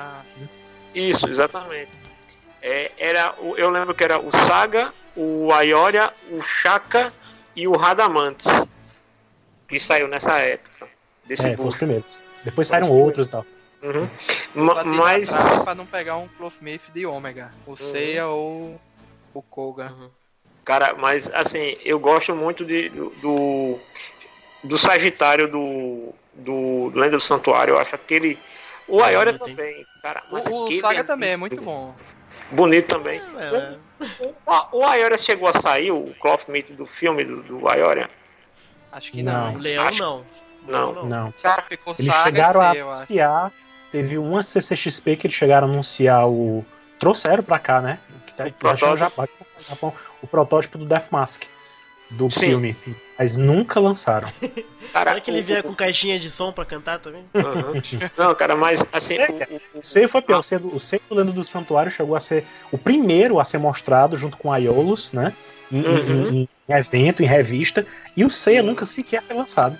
Não foi lançado não, foi só o Saga mesmo? Só o Saga e Aioros. Ah, tá, era Ioros, eu pensei que fosse Seiya. Agora, a armadura que eu mais gosto do Lenda do Santuário, disparado, é Leão, cara. Que armadura linda. Pra mim, assim, eu gosto muito de Sagitário por causa das asas, também ficaram impecáveis. A armadura de Sagitário. O que eu não entendo naquele roteiro, assim, e olha que eu sou um cara muito tolerante com o roteiro, eu digo, infeliz das Oca. Eu acho engraçado que já não saiu de Clothmith e já tá indo pra Lenda do Santuário. Tá correto, tá corretíssimo, cara. Tem que. Esse é o estilo Nerd Debate de gravar, é assim, não tem jeito não. É que nem conversa de bar. Vem de casa, vai à praça, né? O costume. Eu digo, infeliz das Costa Oca. Tu vai no momento mais épico do episódio lá. A armadura de Sagitário. E você me bota o infeliz do Seiya vestindo um centauro. Ai, essa cena é ridícula, cara. Cara, velho. O cara cavalgando o céu, velho. Não, bicho. Não, tipo assim. Eu digo, pra quê? Não tem sentido ele fazer aquilo. Não tem o mínimo, a mínima necessidade dele fazer aquilo. Esse é que é o problema, sabe? Mas enfim, o filme tem seus acertos, tem seus erros, como a gente já comentou até com o próprio Alan no Nerd Debate, né? É assim, o que eu acho também em relação pra gente, já que a gente tá falando da Lenda do Santuário, ele foi feito com uma outra faixa etária no Japão. Com uma ideia. Não sei qual, né? Não, mas eu digo assim, mas ele foi feito com um conceito real de um reboot, de uma coisa que se tivesse dado certo lá, seria um novo ponto de partida. Então assim, muita gente aqui comprou uma coisa como se fosse um revival histórico, nostálgico e tal, e não era essa a proposta. Não era essa a proposta da produção. Mas enfim. O aqui ficou por conta da dublagem só, né? Sim. Né, da dublagem, e eu acho assim que Cavaleiros agora tem o Santia, né, a animação nova do universo de Cavaleiros. A gente fica na eterna vontade que o Lost Canvas termine, né? Acho que não sei o que é que o cara espera mais, né? Se é não, Lost Canvas. Tá se o Lost aí, Canvas. ó. Tá vendo aí, ó, Mazei? Aprende com quem sabe. Eu não sei. Não, terminou não foi concluído não. Só no mangá terminou. Não, o anime, eu tô falando do anime. Eu não sei o que é pior pra mim, se é eu esperar o Vasco ganhar alguma coisa ou o Lost Canvas sair, né? É mais fácil. Acho que é mais fácil o Lost Canvas. É mais fácil o Vasco ganhar. Eu acho que é mais fácil o Vasco. Porque pelo menos o Vasco também depende da sorte, e o Lost Canvas não tá dependendo da sorte. Pelo menos é mais fácil o Vasco ir pro Japão e... Eu também acho que é Lost Canvas. É mais fácil o Vasco ir pro Japão, animar Lost Canvas. Isso. Mas assim, tem um negócio curioso de Cavaleiros aqui que a gente conversa. Eu não sei se o Luiz chegou a pegar. É aquele que eu falo daqueles debates épicos, né? Entre obra, isso presta, aquilo não presta. Guerra de 1000 Dias. Isso, exatamente, Guerra de 1000 Dias. O que eu costumo dizer pro pessoal. Porque assim, quando você tem um conhecimento técnico de alguma coisa, você nunca vê aquela obra do jeito que as pessoas veem só por entretenimento.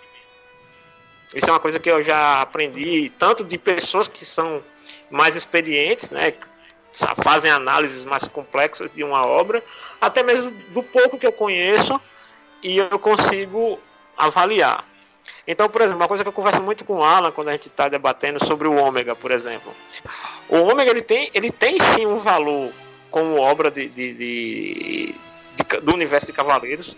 Ele tem pontos muito relevantes. Eu citei aqui o fato da batalha do Rabinger, né? Que é muito legal aquilo ali. Ela tem suas falhas? Tem, mas eu acho que o maior problema dela, o que gerou mais desconforto, né? Vamos usar uma palavra bonita aqui para os fãs, foi a questão mesmo visual. Se tivesse sido um traço mais próximo do Shingo Araki, por exemplo, né, se tivesse realmente tido essa preocupação em fazer algo mais nostálgico para o visual dos personagens, talvez as críticas não tivessem sido tão ferrenhas. Mas eu acho assim que o Ômega, depois que passa da parte do RPG, né, porque para mim aquela parte do início até a parte dos cristais é tipo Final Fantasy 1.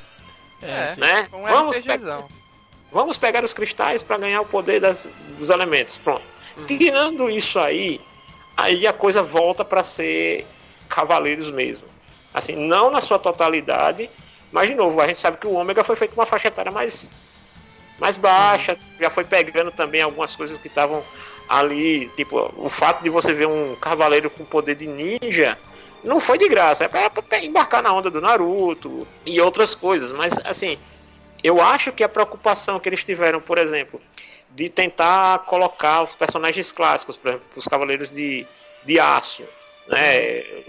Eu sempre costumo dizer, né? O lendário Jabu de Unicórnio como caçador de como é? O Marcianos. Dos Parasites. Ah, não, os Parasites, é verdade. Parasita. Cara, eu sempre acho isso muito válido. Eu sempre acho muito bacana quando eles conseguem inserir. E eu acho assim, uma coisa que até recentemente a gente comentou lá na escola. Um problema que você vê de forma de contar história. Você pegar, por exemplo, Naruto, que tem um elenco muito grande, um cast de personagens muito grande, mas dentro do seu universo, o autor de Naruto, ele consegue dar relevância para todos eles ao longo da saga. Então, eles não estão todos em evidência, mas todos ganham evidência no decorrer da saga. E isso é uma coisa que você vê que nos anos 80, eles não tinham essa preocupação, tanto em Cavaleiros como em Dragon Ball. Você vê um cast de personagens muito bons, né? Principalmente Dragon Ball, aí nesse caso o elenco de apoio de Dragon Ball é muito mais carismático do que o de Cavaleiros, isso é fato. Sim. Mas você vê que esses personagens carismáticos se perdem ao longo da história, à medida que a história avança. O Ômega, ele ainda trouxe um resgate desses personagens dentro de um contexto que é válido, sabe? Então eu acho que isso, mas de novo, é uma coisa que às vezes as pessoas não analisam. Essa era a maneira de se contar histórias nos anos 80. Quando você vê quando a gente vai pro Lost, quando a gente vai pro Lost Canvas, você consegue ver essa maneira moderna de criar história, onde todos os personagens, assim, todo o elenco vai tendo relevância à medida que a história vai ganhando espaço. A minha pergunta é baseada em Santi Achou, que eu estava ouvindo o podcast de vocês, né, sobre os capítulos, acho que parou no 4, né, ou foi no 3? Não, a gente parou no 3, o 4 tá na ilha de edição. Pronto. Não, o 3, eu não lembro agora, na verdade, mas... Não, eu acho que não, o 3 a gente já deu. Tá faltando o 4 e o 5. Eu acho que deve ser o 3 que já tá pra sair, né? Como você chama o Cavaleiro de Orion? Como assim? Né? Na minha cabeça ele é Rigel. Porque eu estudei durante a minha infância inteira com um cara chamado Rigel, e a gente só chamava de Rigel. Então quando apareceu ele em Santi Achou, eu só chamei de Rigel. Aí lá vai ouvir o podcast, aí Rigel, aí deu aquela estranheza na hora, né? É porque do japonês, o japonês quando fala o fonema, né, ele fala ge. Então é Rigel, né? Não provavelmente fala vai ser o que vai ser no anime, né, Rigel. Pois é, assim, não, depende, porque aqui no Brasil não tem padrão. Isso já comentou, a gente comentou até no podcast. A gente comentou isso no podcast com um convidado que foi o Michael, que era que é o nosso amigo fundador da Tizen comigo, né? Então a gente tá comentando isso, que desde tempos remotos aqui no Brasil, Sensei não tem padrão, tanto de tradução quanto de pronúncia. Então assim, pode ser de tudo, entendeu? De repente eles podem... Rigel é o mais provável. Rigel, já pensou? Acho que não é Rigel, não é possível. Pois é, tipo, é o Mikeni. Você quer ver como a coisa pode ser mais louca do que você pode imaginar? É o Mikeni de leão. Né, o Mikeni de leão era chamado de Micenas na dublagem do Ômega, né, brasileiro. Então, assim, se eles quiserem traduzir o nome a portuguesar o nome, eles podem fazer Rigel, entendeu? Sim. Depende muito.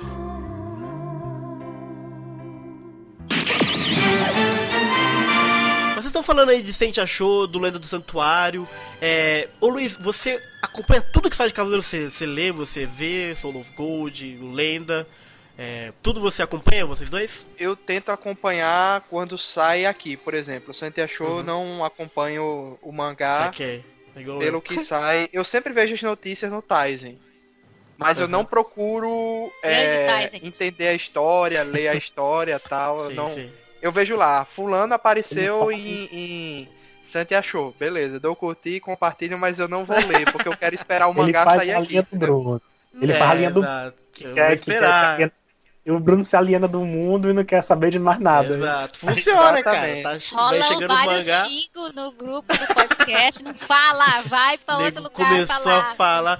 Eu consigo sentir o pessoal formigando, sabe? Ai, meu Deus, apareceu, eu quero falar. Eu falo, não, senhor, vai pro grupo do Sente Achou. Ah, não tem esse problema, não. Eu achava que Ares tinha morrido mesmo, entendeu? Eu pensava que eu tinha falado com o nosso amigo Marcelo, lá do... que a gente conversa lá no estúdio lá, que tem esses debates aí que já nos falou. E eu perguntei, Marcelo, ele tá acompanhando no Japão, né? Eu perguntei, a Ares morreu mesmo e ela não volta, né? Aí ele disse, é. Aí eu perguntei, tá, e vai ter outro vilão, né? Ele disse, apareceu lá o Ares. Beleza. Aí eu fui perguntar pra Alan, ela disse, não, Ares é o espírito maligno de Saga, que agora criou uma forma corpórea, e a Ares vai voltar. Eu disse, pô, o Marcelo me enganou aí. Ou ele quis esconder o spoiler, ou ele não leu ainda, né? Do spoiler não tá errado. Atualizado. Porque tem aí coisas eu fiquei com medo. Tem coisas que não dá pra gente fugir. Né? Assim, tem coisas que mesmo o Bruno tentando fugir dos spoilers... Eu já sei algumas coisas, não tem jeito. Há muito tempo antes de saber que Sente Achou vir pro Brasil, entendeu? Exato. Porque eu pensei inicialmente que ele ia passando os períodos e tendo história nos períodos. Então a Saga das 12 Casas e os Cavaleiros de Prata, eles pularam rapidamente, né? Só no mangá 5. E quando o Alan disse que ia ter essa versão maligna de Hades, de Saga em outro corpo, eu pensei que durante as 12 casas, essa alma ia sair do corpo dele e ia virar outra coisa. Mas não, é depois. Depois. Quando é expurgado do corpo dele antes dele morrer, aí isso aí se juntou aí lá com o negócio de Ares e, né? Sim. E surgiu o novo. Aí como eu disse pra Alan aqui antes da gente começar a gravar. Eu entendi e achei bom assim. Foi melhor do que eu tava imaginando na minha cabeça. Vamos ver, né, nos próximos capítulos aí da JBC. Tudo que sai eu acompanho, assim. Cara, assim, eu sou meio como o Luiz também. Assim, eu sempre tô acompanhando o Taizen, tô sempre olhando. Quando eu posso, eu tô fazendo as perguntas direto pro Alan, né? Tirando algumas dúvidas. Mas assim, eu já tenho uma vantagem. O spoiler não me afeta. Justo. Então assim, bicho, pode vir, pode contar, puxa uma cadeira, um cafezinho aí, bora. Olha aí, ó, meu parceiro. Você tá de parabéns. Tenho medo disso não, bicho, porque assim, por mais que o cara conte, nunca vai ser igual, sabe, nunca vai ser igual, tem esse porém. E assim, é uma coisa engraçada, como eu não tenho medo, o infeliz corre de mim, porque ninguém chega me spoilando nada. Uhum. Eu cheguei assim, gente, eu já participei de podcast onde eu não vi o filme. E eu fico fazendo pergunta mais interessante do que quem fez. Quem viu. Sabe assim? Então, eu fico dizendo assim, bicho, eu não fico correndo de spoiler. Então ele não fica me perseguindo. Sabe? Melhor estratégia. Não corra dele, que ele não vem atrás de você. Tem funcionado, então, por enquanto. Então assim, mas eu realmente gosto. Gostaria de poder ter poder aquisitivo para estar comprando mais material de Cavaleiros, sabe? Então assim, mas eu sempre dou meu jeito de tentar, né? Por meios não muito ortodoxos, né? Nem muito recomendáveis de estar sendo citados em podcasts. Mas a gente sempre dá um jeitinho de ficar informado e tudo mais. E sempre que pode, é um motivo a mais para você trocar ideia com outras pessoas. Com certeza. Eu acho que é válido, eu acho que você sempre tem uma maneira de estar se informando, procurando novidades e tudo mais. Onde eu me perdi mesmo foi no Lost Canvas, o Gaiden. O Gaiden lá? Esse tem bastante. Mas é cada um pra cada dourado, não é uma história ainda pra mim.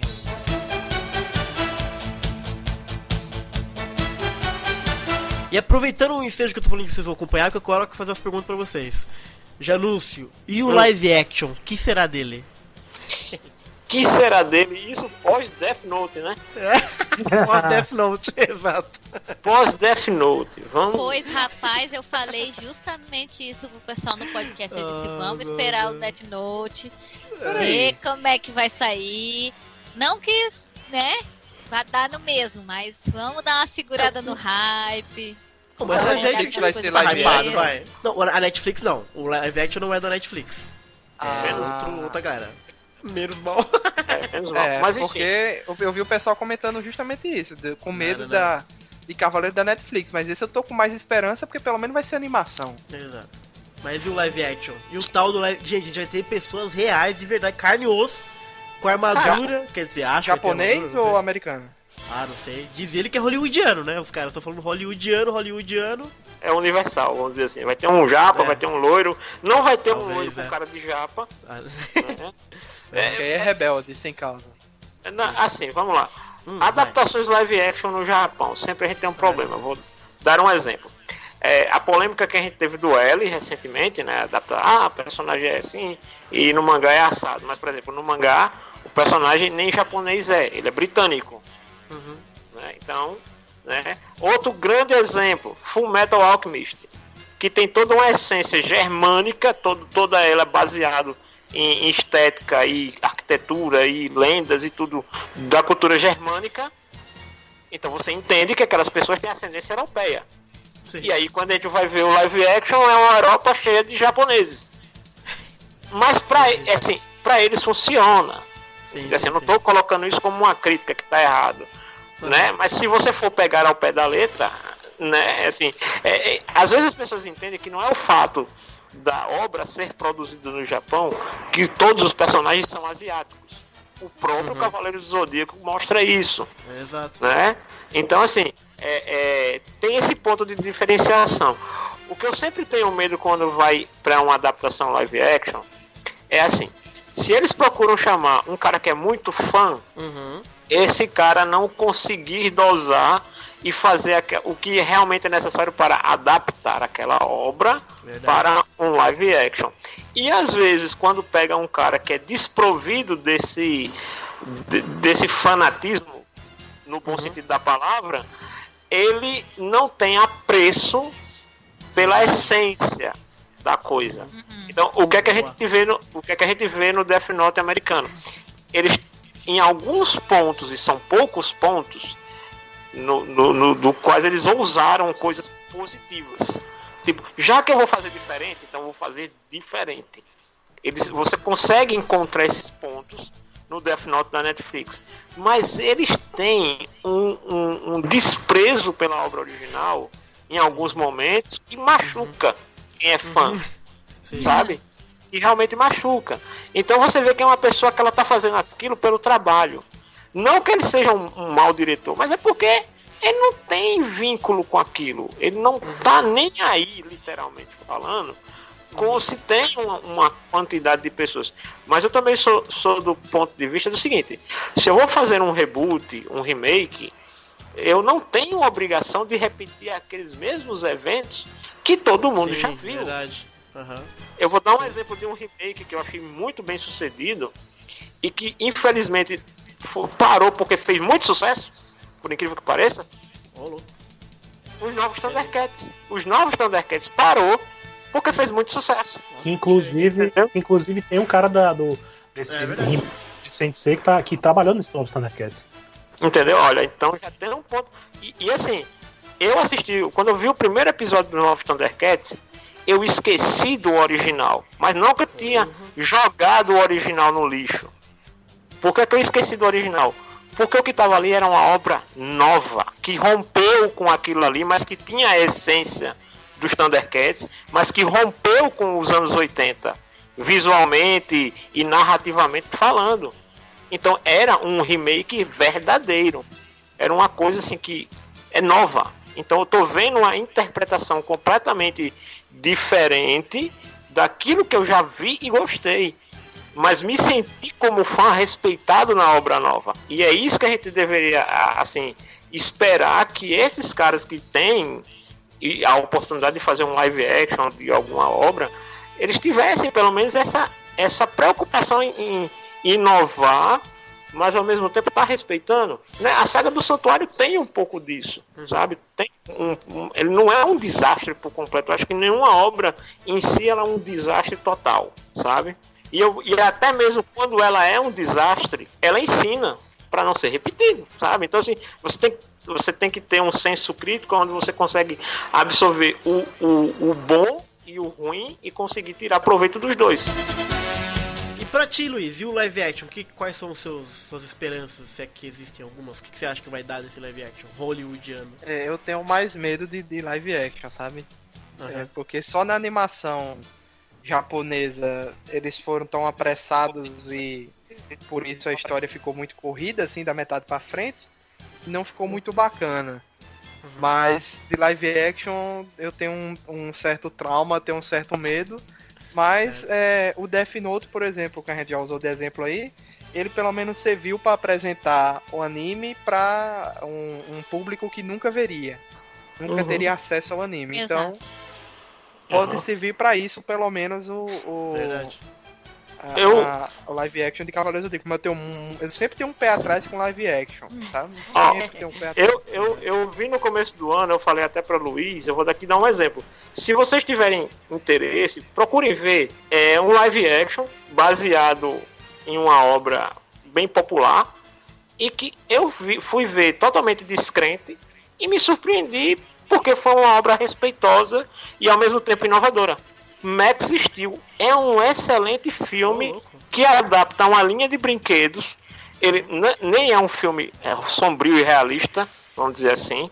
Ele nem tenta vender para você uma coisa que o Max Steel não é, mas ao mesmo tempo não faz a linguagem cinematográfica parecer um desenho animado. Muito melhor do que Power Rangers, muito melhor do que o Death Note. E assim, é um filme com pouco recurso, que os caras usam muito efeito. As armaduras são de efeito prático, não são armaduras digitais, entendeu? Do Max Steel, do filme, live action. Então assim, é um filme que ele sabe que ele é pequeno e nessa humildade dele, vamos dizer assim, de recursos, ele conseguiu entregar um ótimo resultado. Que parece tipo um episódio piloto de uma série. Você fica querendo ver uma série com aquelas características do filme. Muito bom, recomendo. Max Steel. Vale a pena, é desse ano, inclusive. Eu não vi o Power Ranger desse ano, na verdade. É desse ano? Power Ranger? É desse ano. Eu não vi o Power Ranger, cara. Mas, inclusive, se vale a dica, eu assisti o Max Steel no YouTube. Grande YouTube. Já tava legendado e tudo, eu não posso fazer nada. Tava lá, eu fui lá e vi. Excelente. Max Steel é desse ano no Brasil, né? Porque nos Estados Unidos é do ano passado. Sim.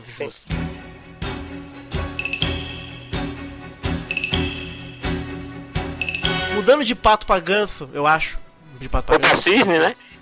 Ou pra cisne, exato. O Luiz, saindo do live action e o remake da série pela Netflix, esse sim com o carimbo da Netflix.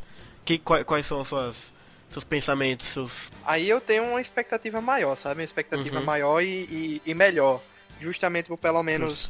Só por aquela imagem de divulgação, se a gente olhar direitinho, cara, eles dão uma atualizada no traço, né? Mas mantém um pouco da essência. E se eles cortarem todos os fillers e seguirem um mangá, pra mim eles irão acertar em cheio, assim. E principalmente por eles não entrarem nas 12 casas ainda, mundo irmão. sabe? Eles... É isso. Hã? Tu quer que todo mundo seja irmão? Isso aí eles podem adaptar um pouco a história, né? Nesse quesito. Mas eu creio que eles vão ser bem fiéis no desenrolar da história. Talvez não nessa questão das questões mais estranhas, que foi esquecida com o tempo também no próprio mangá, né? Mangá e anime, depois eles deram uma... É engraçado você falar isso, porque no último mangá do Senti Achou, o Shun aparece dizendo que ele e os irmãos dele vão proteger a Saori. Eu achei aquilo muito... Putz, Shun, não precisava lembrar disso. E essa questão do irmão foi esquecida. Eu não sei se eu apertei o mudo aqui, o que eu falei não saiu. Não, saiu, eu escutei tudo aqui. Eu dizendo que... Então pronto. Que com o tempo eles esqueceram, então eu acho que eles não vão trazer isso de volta agora. Vão ser apenas sem órfãos. Cara, acho que ainda assim, sem órfãos, como vamos se fosse fingir pouco, né? que em Senti Achou ele falou só no sentido figurado. Ah, meus brother aqui. Mas, Exato, cara, brother, né? bicho... Vamos fingir. Por favor. Mas assim, eu falando agora sobre a animação da Netflix. Pela quantidade de episódios, pelo menos eu tenho uma grande expectativa que eles se baseiem literalmente no que está no mangá, porque ali literalmente cabe a Guerra Galáctica e os Cavaleiros de Prata do mesmo jeito que está no mangá, na quantidade de episódios que eles estão ofertando para a primeira temporada. Então isso bate com esses arcos, né? Guerra Galáctica, Cavaleiros de Prata. O que é que eu espero ver? Que eles modernizem o traço e tal, e que eles se vão fazer... A minha grande dúvida é se eles vão deixar a coisa meio em aberto, atemporal, entenda-se, sem necessariamente contextualizar com o nosso período atual, né? Ou se eles vão deixar em aberto. Isso é uma dúvida.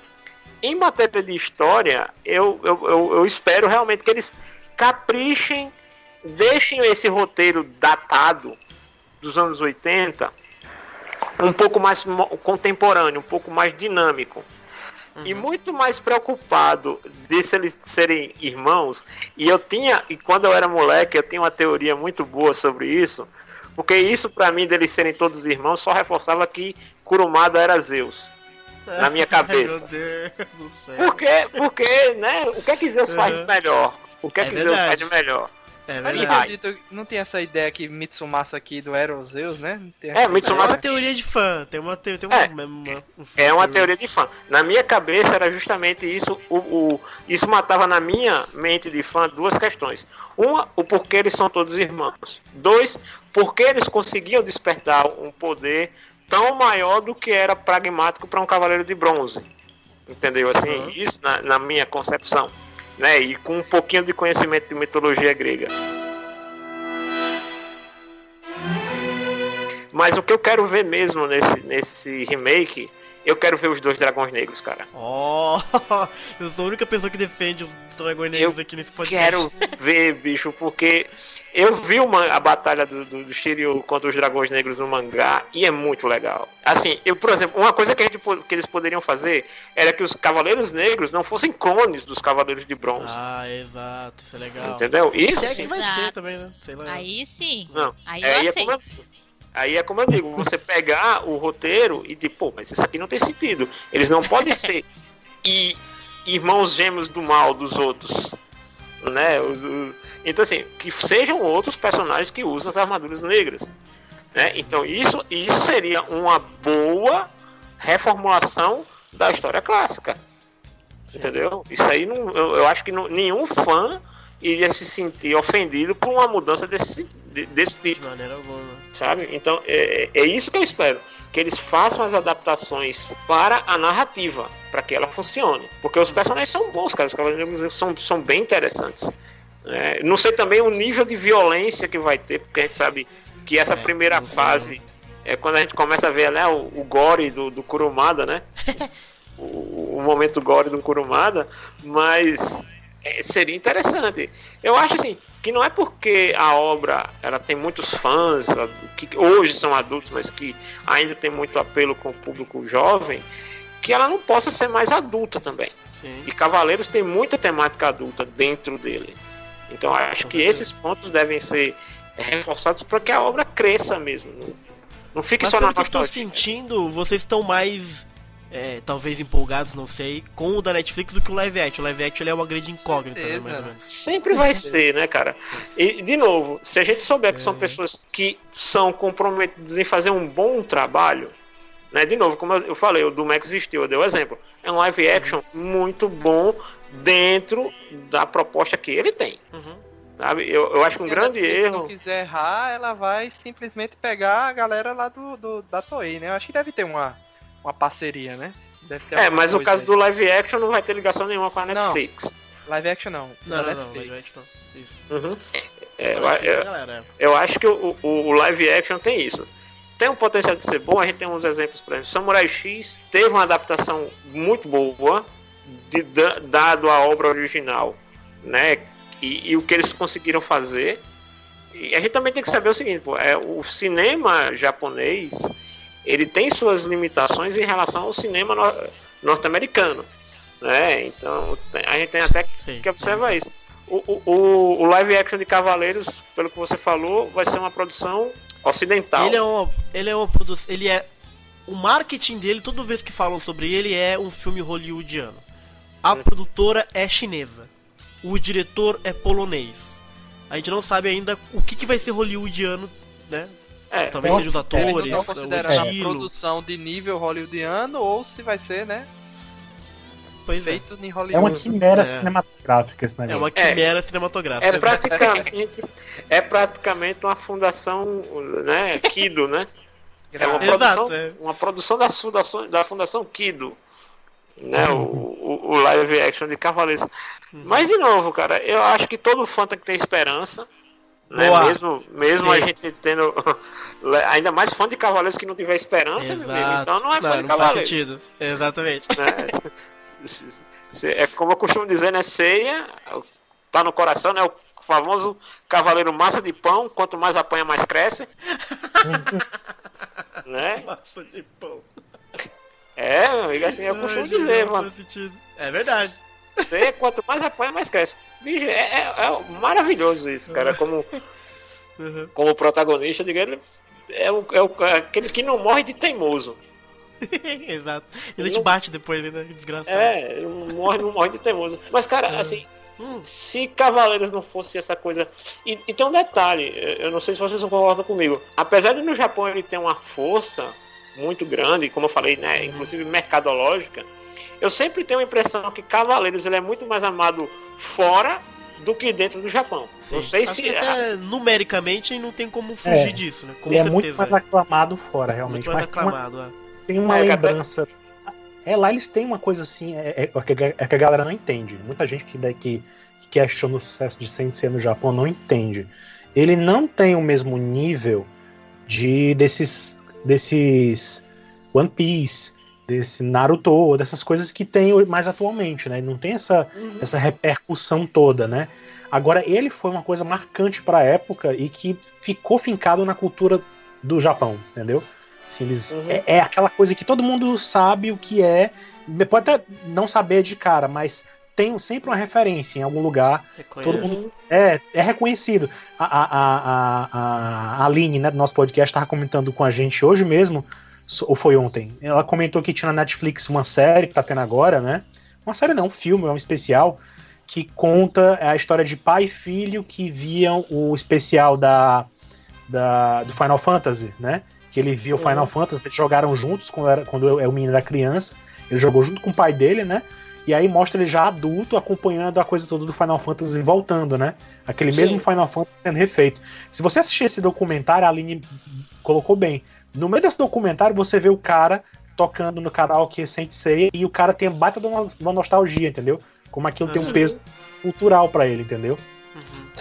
É aquela coisa assim, é um marco, no caso, pra nós, do Ocidente, onde a obra chegou, ele é um marco muito significativo, porém no Japão ele é muito mais uma referência significativa, né? Assim, e até uma coisa que eu comentei com o pessoal, que assim, no Brasil já tinham chegado outros animes antes de Cavaleiros, né? Assim, por exemplo, eu cheguei a ver o Rei Arthur, Piratas do Espaço, foi o primeiro anime que eu vi na minha vida, foi Piratas do Espaço, né? 86, Xuxa apresentava o Clube da Criança. Olha só. Senta lá, Cláudia, né? O famoso. Né? Tipo assim, vocês estão chegando agora, eu tava aqui quando isso tudo era mato. Né? Aquela história com o Cavadinho, eu já tava aqui, quando eu cheguei aqui, isso tudo era mato. Então, né? Mas assim, o lance que Cavaleiros, ele foi a soma de vários fatores. Ele não era realmente uma grande obra, ele tinha e se a gente for até ver na questão de venda de brinquedos, tinha coisa muito melhor do que os bonecos de Cavaleiros para vir para o Brasil. Então assim, né, por exemplo, os Gundams, né, já eram muito mais desenvolvidos, né, e tinham séries de animações e tudo mais. Então Cavaleiro Zodíaco é tipo assim, aquela anomalia temporal, aquela coisa assim que vários fatores favoreceram para que aquilo desse certo. Se ele tivesse chegado um pouquinho antes ou um pouquinho depois, não daria certo. Ele chegou naquela hora onde era novidade. Ele é que nem um mago, né, cara? Ele chegou nem atrasado, nem adiantado. Ele veio na hora certa. Na hora certa. Porque você vê, não tinha nenhuma animação daquele gênero no mercado. Todo mundo estava muito focado nos tokusatsu, né? No Jaspion, no Changeman. Então assim, você não tinha concorrência. Tava todo mundo ali. E ele pegou um tema que você queira que não, sempre agrada. Mitologia grega, bicho, é batata. Você fez qualquer coisa com mitologia grega, alguém vai gostar. Não tem erro. Alguém gosta de mitologia grega, não tem pra onde ir. É como, por exemplo, Pokémon, quando veio pra cá, pouco tempo depois já veio o Digimon, já veio o Yu-Gi-Oh! Então, assim, quando veio passar Churato, vamos dizer assim, pra mim, é o melhor Cavaleiro Zodíaco que não é Cavaleiro Zodíaco, né? Churato chegou, Cavaleiro já tinha mudado o que é o cenário de animação no Brasil, sabe? Não sei se Churato tivesse chegado antes, se teria causado o mesmo impacto. Provavelmente não. Apesar de Churato ter uma animação com um pouco mais de qualidade e ter um design muito mais interessante em alguns pontos do que Cavaleiro Zodíaco, mas de novo, é como você falou, chegou na hora que tinha que chegar e acabou. E aí eu concordo com o que o Alan falou, né? Até porque ele foi pro Japão recentemente e tem essa coisa, pô, mas como é que isso, que aqui nem pouca gente lembra, lá fez tanto sucesso? Né? Tem isso. E Cavaleiro Zodíaco não é a única obra que fez isso. Eu lembro de um caso, os dubladores estavam conversando no HQPB. Qual foi, Luiz? Acho que foi 2015. Foi 2015. O Lobuya estava falando daqui do ator que fazia um dos personagens do Perdido no Espaço. Chamaram ele para um evento no Rio de Janeiro, foi em São Paulo, e ele chegou e ficou assustado, porque o aeroporto estava coalhado de pessoas esperando por ele. E ele disse, gente, o que é isso? Eles não são seus fãs. Eles como? Mas por quê? Eles não. Perdido no Espaço é uma série muito famosa aqui. Eles, mas lá não tem, lá nos Estados Unidos fez sucesso, mas não tem essa comoção toda. O cara ficou totalmente despreparado. Sabe? Engraçado isso, cara. Então, assim, tem coisas que são fenômenos, né? É como o Chaves, né? A mesma coisa, o Chaves domina o mundo. Eu vi essa semana, Luiz, que hoje essa semana fez 12 anos da produção daquele filme meio Kung Fusão, Kung Fu Hustle. Já faz tempo? Já há 12 anos. Então Se você reparar aquele filme, ele é todo uma homenagem ao Chaves. Ô, louco. Pode assistir e preste atenção. Tem Seu Madruga, tem Dona Florinda, tem o Chaves e tem o Nhonho. Pode prestar atenção, que se você não achar, eu dou minha cara a tapa.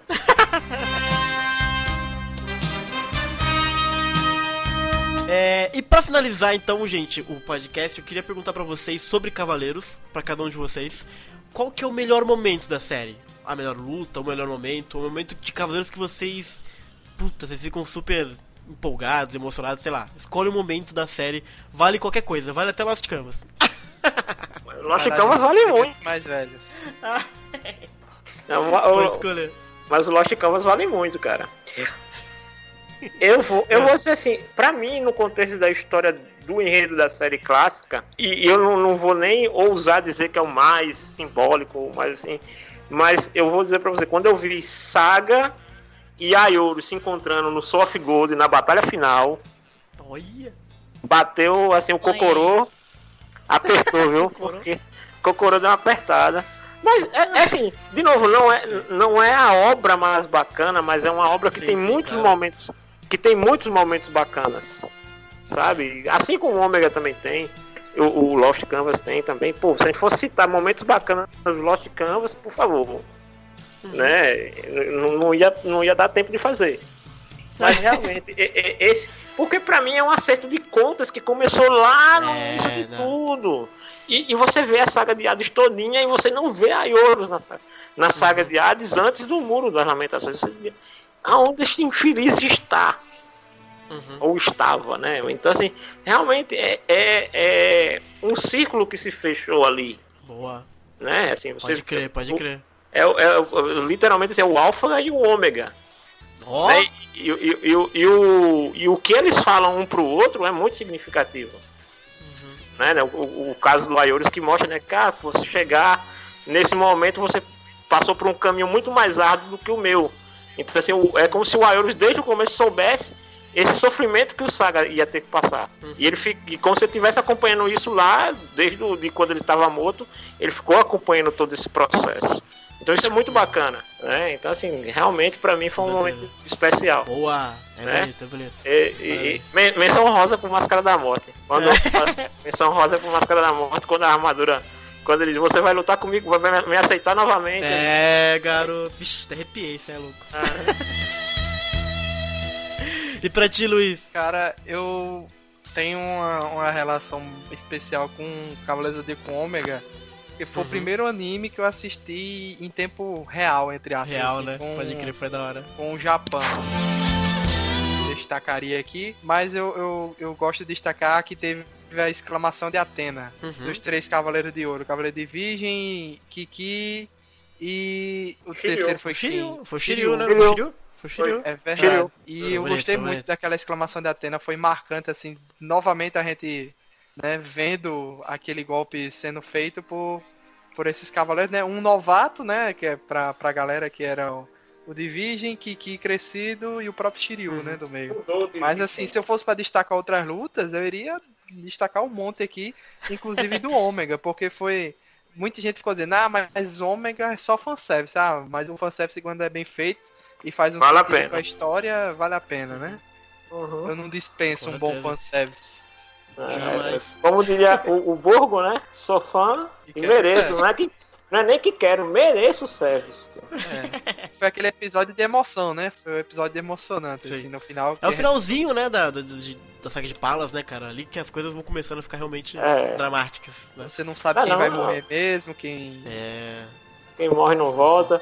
O engraçado é assim, que exclamação de Atena, o golpe proibido mais usado da história da ficção, né? Exato. É igual o Mafuba do Mestre Kami, que ele já vai usar pela segunda vez no campeonato no próximo episódio. Então, que era o golpe que você morria se usasse uma vez, ele já vai usar pela segunda. Eu lembro que eu vi uma tirinha que eu ri muito, né, que... aí, exclamação de Atena aqui, exclamação de Atena acolá, não sei o que. Aí depois aparece, né, todas as exclamações de Atena, né? Aí a Atena no canto, vai, usa essa porra. Eu proibi, vocês estão usando, depois vocês vão ver, né? Achei muito engraçado. É uma coisa assim, é uma incoerência muito coerente. Sim. A exclamação de Atena no universo de Cavaleiros do Zodíaco, né? Eu queria muito ver alguma vez a Atena realmente chegar e falar, não, gente, essa aí não, para de usar essa porra. Não, e ainda chega no Lost Canvas o Cavaleiro de Leão que sozinho dá uma exclamação de Atena. Vamos, né? Eu tenho uma pergunta pra fazer pra vocês. Vocês acham que por que a PlayArt continua lançando Ômega? Se tá lançando é porque tá vendendo, ou tem algum contrato que eles têm que lançar, e por que Soft Gold não saiu ainda? O que é que está acontecendo? Se eu fosse chutar, eu acho que eles vão lançar o Soul of Gold quando desovar o Ômega inteiro. Lançou agora a segunda temporada, né? Tá lançando agora. Eles estão dublando ainda, ou... Não, já terminou, já vai lançar já. Faz tempo já. Tá toda a dublagem completa, então. Toda completa. Inclusive vai ter um evento no cinema mostrando 2 episódios da temporada nova. E vai sair os Blu-rays agora. Esse mês de setembro, vai ter o primeiro volume da segunda temporada, né, do Ômega, na dublada. Sim. Né? Então, assim, eles vão lançar, ao longo desse final de ano, eles vão lançar a segunda temporada toda, né? Só que o problema da PlayArt, eu acho, que eles juntam muito as coisas. Eu não sei se tem questão contratual no meio aí, se alguma coisa impede eles de fazer isso, ou é simplesmente porque eles pegam muita coisa ao mesmo tempo e não conseguem produzir bem os seus lançamentos para que ele seja agendado de uma forma que preencha um ano todo, entendeu? Não sei se é isso, se é essa a questão. Porque, por exemplo, o Ômega já tinha um bom tempo que eles estavam dublando. Fazia muito tempo, eles já podiam ter começado a lançar, né? Aí, ao mesmo tempo, eles já estavam negociando os episódios da série clássica, né? Pra sair em Blu-ray aqui. Tem isso ainda. E, ao mesmo tempo, tinha Soft Gold. Então, assim, eu acho que eles não estão querendo perder o embalo, né? Porque é inegável. Todo mundo aqui dá pra ver que em todo buraco, em todo site, qualquer lugar, tem saído notícia de Saint Seiya, né? Assim, tá virando meio que uma modinha, não sei se passageiro ou não. Não chega a ser a febre da década de 90, mas tem uma modinha aí rodando, né? Assim, de que essa questão da Netflix, no live action, né? Isso tem acendido mais a vontade. Um álbum de figurinhas. Pois é, esse álbum de figurinhas é um exemplo disso, né? E está todo mundo querendo pegar uma carona nisso aí. Então, eu acho que eles analisaram que é melhor o momento para lançar a série clássica em Blu-ray tem que ser começar agora, né? Até porque o negócio vai durar muito, porque são 5 boxes e tal, então vai durar muito. Então, assim, eu acho que quando eles vão intercalando, né? Vão vendendo o Ômega e vendendo a série clássica. Quando acabar o Ômega, eles começam a lançar Soft Gold, eu creio, né? Isto se eles Gold tá na bala da agulha há muito tempo, né? E perderam o hype pra mim, né? Pois é, se eles resolverem lançar a saga de Hades emendando, né? Assim, se lançar Blu-ray. Porque na Espanha a saga de Hades já foi lançada, né? Só não saiu no Japão ainda. Então, assim, eles podem muito bem emendar o lançamento da série clássica com a saga de Hades, e no meio lá da saga de Hades, Soft Gold, porque tem uma ligação com a saga de Hades, né? Soft Gold. Então, talvez eles achem que venda muito mais se eles lançarem num período cronologicamente próximo, entendeu? Do que se for lançar assim aleatoriamente, né? Fazer aquela vendinha casada esperta. Aquela vendinha casada, compre a saga de Hades e ganhe o Soft Gold. Mas um dia veremos. Eu ainda torço que um retorno aí de Dragon Ball em dose dupla na Cartoon, que agora é o Kai e o Super, né? Passando em uma dobradinha. Que volta em Cavaleiros também, né? Eu não duvido que de repente o Ômega venha passar no Cartoon também. Porque já tem, né? Tá tudo dublado aí, tá? Não, e tem aquele lance, né? Tipo assim, eu comentei até com o Luiz quando anunciaram a série da Netflix. Eu digo que é incrível, né? Tipo, o Cavaleiro Zodíaco tava lá parado, ninguém falava nada. E eu digo assim, até pros dubladores, né? Tipo, vou ter um sossego, não vai ter mais Cavaleiros por enquanto, vou ficar na minha, ninguém vai me chamar mais. Aí tasca Netflix aí começa todo o processo de novo, porque vamos dizer assim, os dubladores voltam a estar em evidência para eventos, né? Desde Ômega, na verdade, desde Ômega não para de lançar coisa todo ano, né? Desde Ômega não tem um hiato. Cavaleiros tá dando trabalho. De novo. Que bom, né? E eu acho bom, tem que lançar mesmo. E aquele lance, né? Eu estava até comentando com o Alan da última vez, que a gente teve uma oportunidade de entrevistar o Space Weaver, que é um ilustrador francês, né? O Nico Picot, né? Sabe como é o nome de francês, né? Tem que fazer muito biquinhos e tal. E aí encontrei aqui a imagem, viu, Alan? Vou mandar pra você a imagem dos cards aparentemente oficiais com ilustrações dele. E quando eu entrevistei, ele comentou, fiz a clássica pergunta, né? Como o Cavaleiros entrou na sua vida, né? E ele falou que era, né, francês, lá na França, quando começou a passar a animação. E qual foi o gancho para ele ficar interessado em mitologia grega? Tanto é que ele é formado em história por causa disso. Aquela coisa que a obra influencia, né, na vida do fã e tal. Ele estudou história e se especializou em mitologia grega, né? Então, assim, há realmente uma coisa especial com o Cavaleiro Zodíaco. Não que outras obras não tenham, não que Senhor dos Anéis, Crônica de Nárnia e por aí vai, inúmeras obras ao longo da história não tem influenciado pessoas positivamente, né? Mas Cavaleiro Zodíaco não é um fenômeno brasileiro. Né? Ele não é um fenômeno assim que só deu certo aqui. Né? A gente tem, e já tinha dado certo na França, na Espanha, no México, na Itália também. Então, assim, ele como obra ele tem uma relevância muito maior, como a gente também já chegou a essa conclusão, muito maior fora do Japão do que dentro. E talvez essa repercussão fora é que também ajude a Cavaleiros ainda estar sendo produzido dentro do Japão de alguma maneira, porque eles sabem que aquilo vai ter uma repercussão fora, né?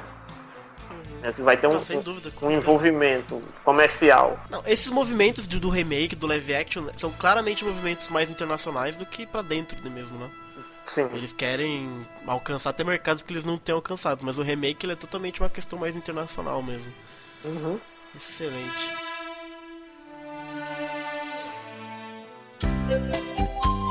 Senhores, queria agradecer muito a participação de vocês, foi muito legal, demorou pra gente conseguir marcar, mas acho que foi muito bacana. Gostamos muito dos dois, foi muito bacana mesmo. Muito obrigado, Luiz. Valeu, gente. E Janúncio. Obrigado aí Estão pelo super legal. bem-vindos aí para as próximas vezes. Estou a o gente... trabalho de vocês. Diga. Estão me convidando para próximos podcasts, viu? Exatamente. Alguém te convida. Estou em dia Diga, com o Luiz. Santia Show no Brasil, só avisando. Ah, agora sim. Excelente. E a gente sempre termina esses podcasts perguntando pros convidados quem que é o mais forte, é o Saga ou é o Shaka, Luiz? Eu tenho Já vou avisar, cuidado com a resposta. Não, eu sigo a resposta que foi dada no Soft Gold, né? Saga, né? Que é o mais forte. Olha aí, então tá bom. Canônico. Eu- Pra eu- ti, Janúncio. Eu tenho a resposta do fã, mas também tenho a resposta técnica, que Alan já sabe qual é a Ih, resposta técnica. Qual que é a técnica? Vou falar primeiro do fã, né? É. Saga e tem boquinha não. Né? Mas ali vamos à resposta técnica. Vai. Todos os Cavaleiros de Ouro têm o mesmo nível Uau. de poder. Por quê? Gostei. Porque Tá certo? se eles não tivessem o mesmo nível de poder, a Guerra de Mil Dias não tinha sentido. Faz sentido, gostei. A diferença é experiência, né? Experiência de combate, no caso aí, até por isso Saga tem uma relevância maior. Tanto é que o único que fazia frente a ele em experiência era Aiurus, Verdade. né? Entendeu? Então, assim, tem essa questão técnica que o próprio Kurumada dá subsídio canônico para isso acontecer. Se eles É não verdade. tivessem um nível de poder equivalente, a Batalha de Mil Dias não tinha sentido nenhum. Né? Não teria sentido nenhum existir a Batalha de Mil Dias. Mas realmente, em matéria de experiência mesmo, né, realmente o Saga ele tem experiência de combate superior a dos outros, dos demais.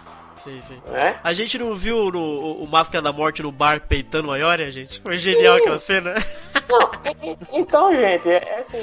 Cena incrível. Claro que a gente tem a preferência da gente, Sim. né? Assim, eu gosto muito do Aldebaran. O problema é que o Olha aí. Kurumada não escreveu um momento épico pra ele ainda, É. como escreveu pro Máscara da Morte. Então, é como dizem, né? O maior poder que o Batman tem é o poder dos roteiristas. Né? O melhor superpoder que o Batman tem são os roteiristas. Então é isso. Basta o Kurumada, um bom escritor, escrever um momento épico pro personagem que ele se mostra, ele se revela como... Verdade. Você tá muito Na sua diplomático, já. Verdade. Não, Mas é eu verdade. estou sendo técnico. Eu já disse, eu estou sendo técnico. Mas se for pela questão de fã mesmo, eu sempre vou puxar sardinha pro Saga e Cano, né? Porque não dá pra esquecer Verdade, o do povo lembra do Cano. E Pouca fica o gente lembra mistério, onde estava Canon durante Soft Gold? Ninguém sabe ainda. Cano estava no Tá inferno. parecido. Ele Tava no estava... cocoro do Saga. É basicamente Não, isso. O Cano, ele não, durante o Soft Gold, o Cano não tá lá no inferno, homem. Tanto é que Morreu, todo mundo morre, cara. Morreu ele tá todo lá. mundo.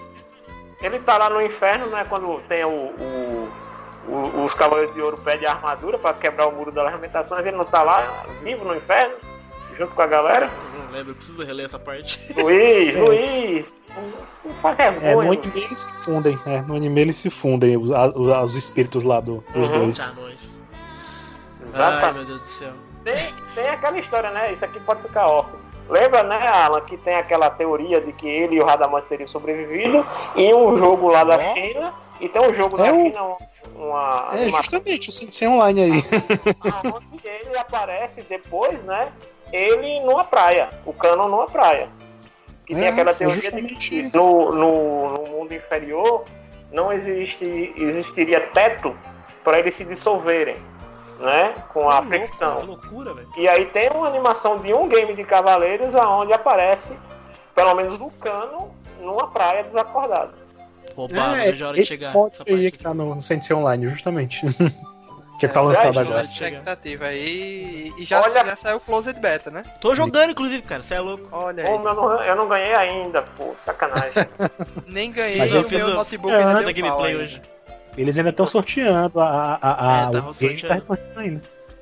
Exato. Aham. Pau, Então, vitória quando o notebook dá problema. Ainda bem que eu não ganhei, viu? Porque se eu tivesse ganho, eu tava com muita raiva.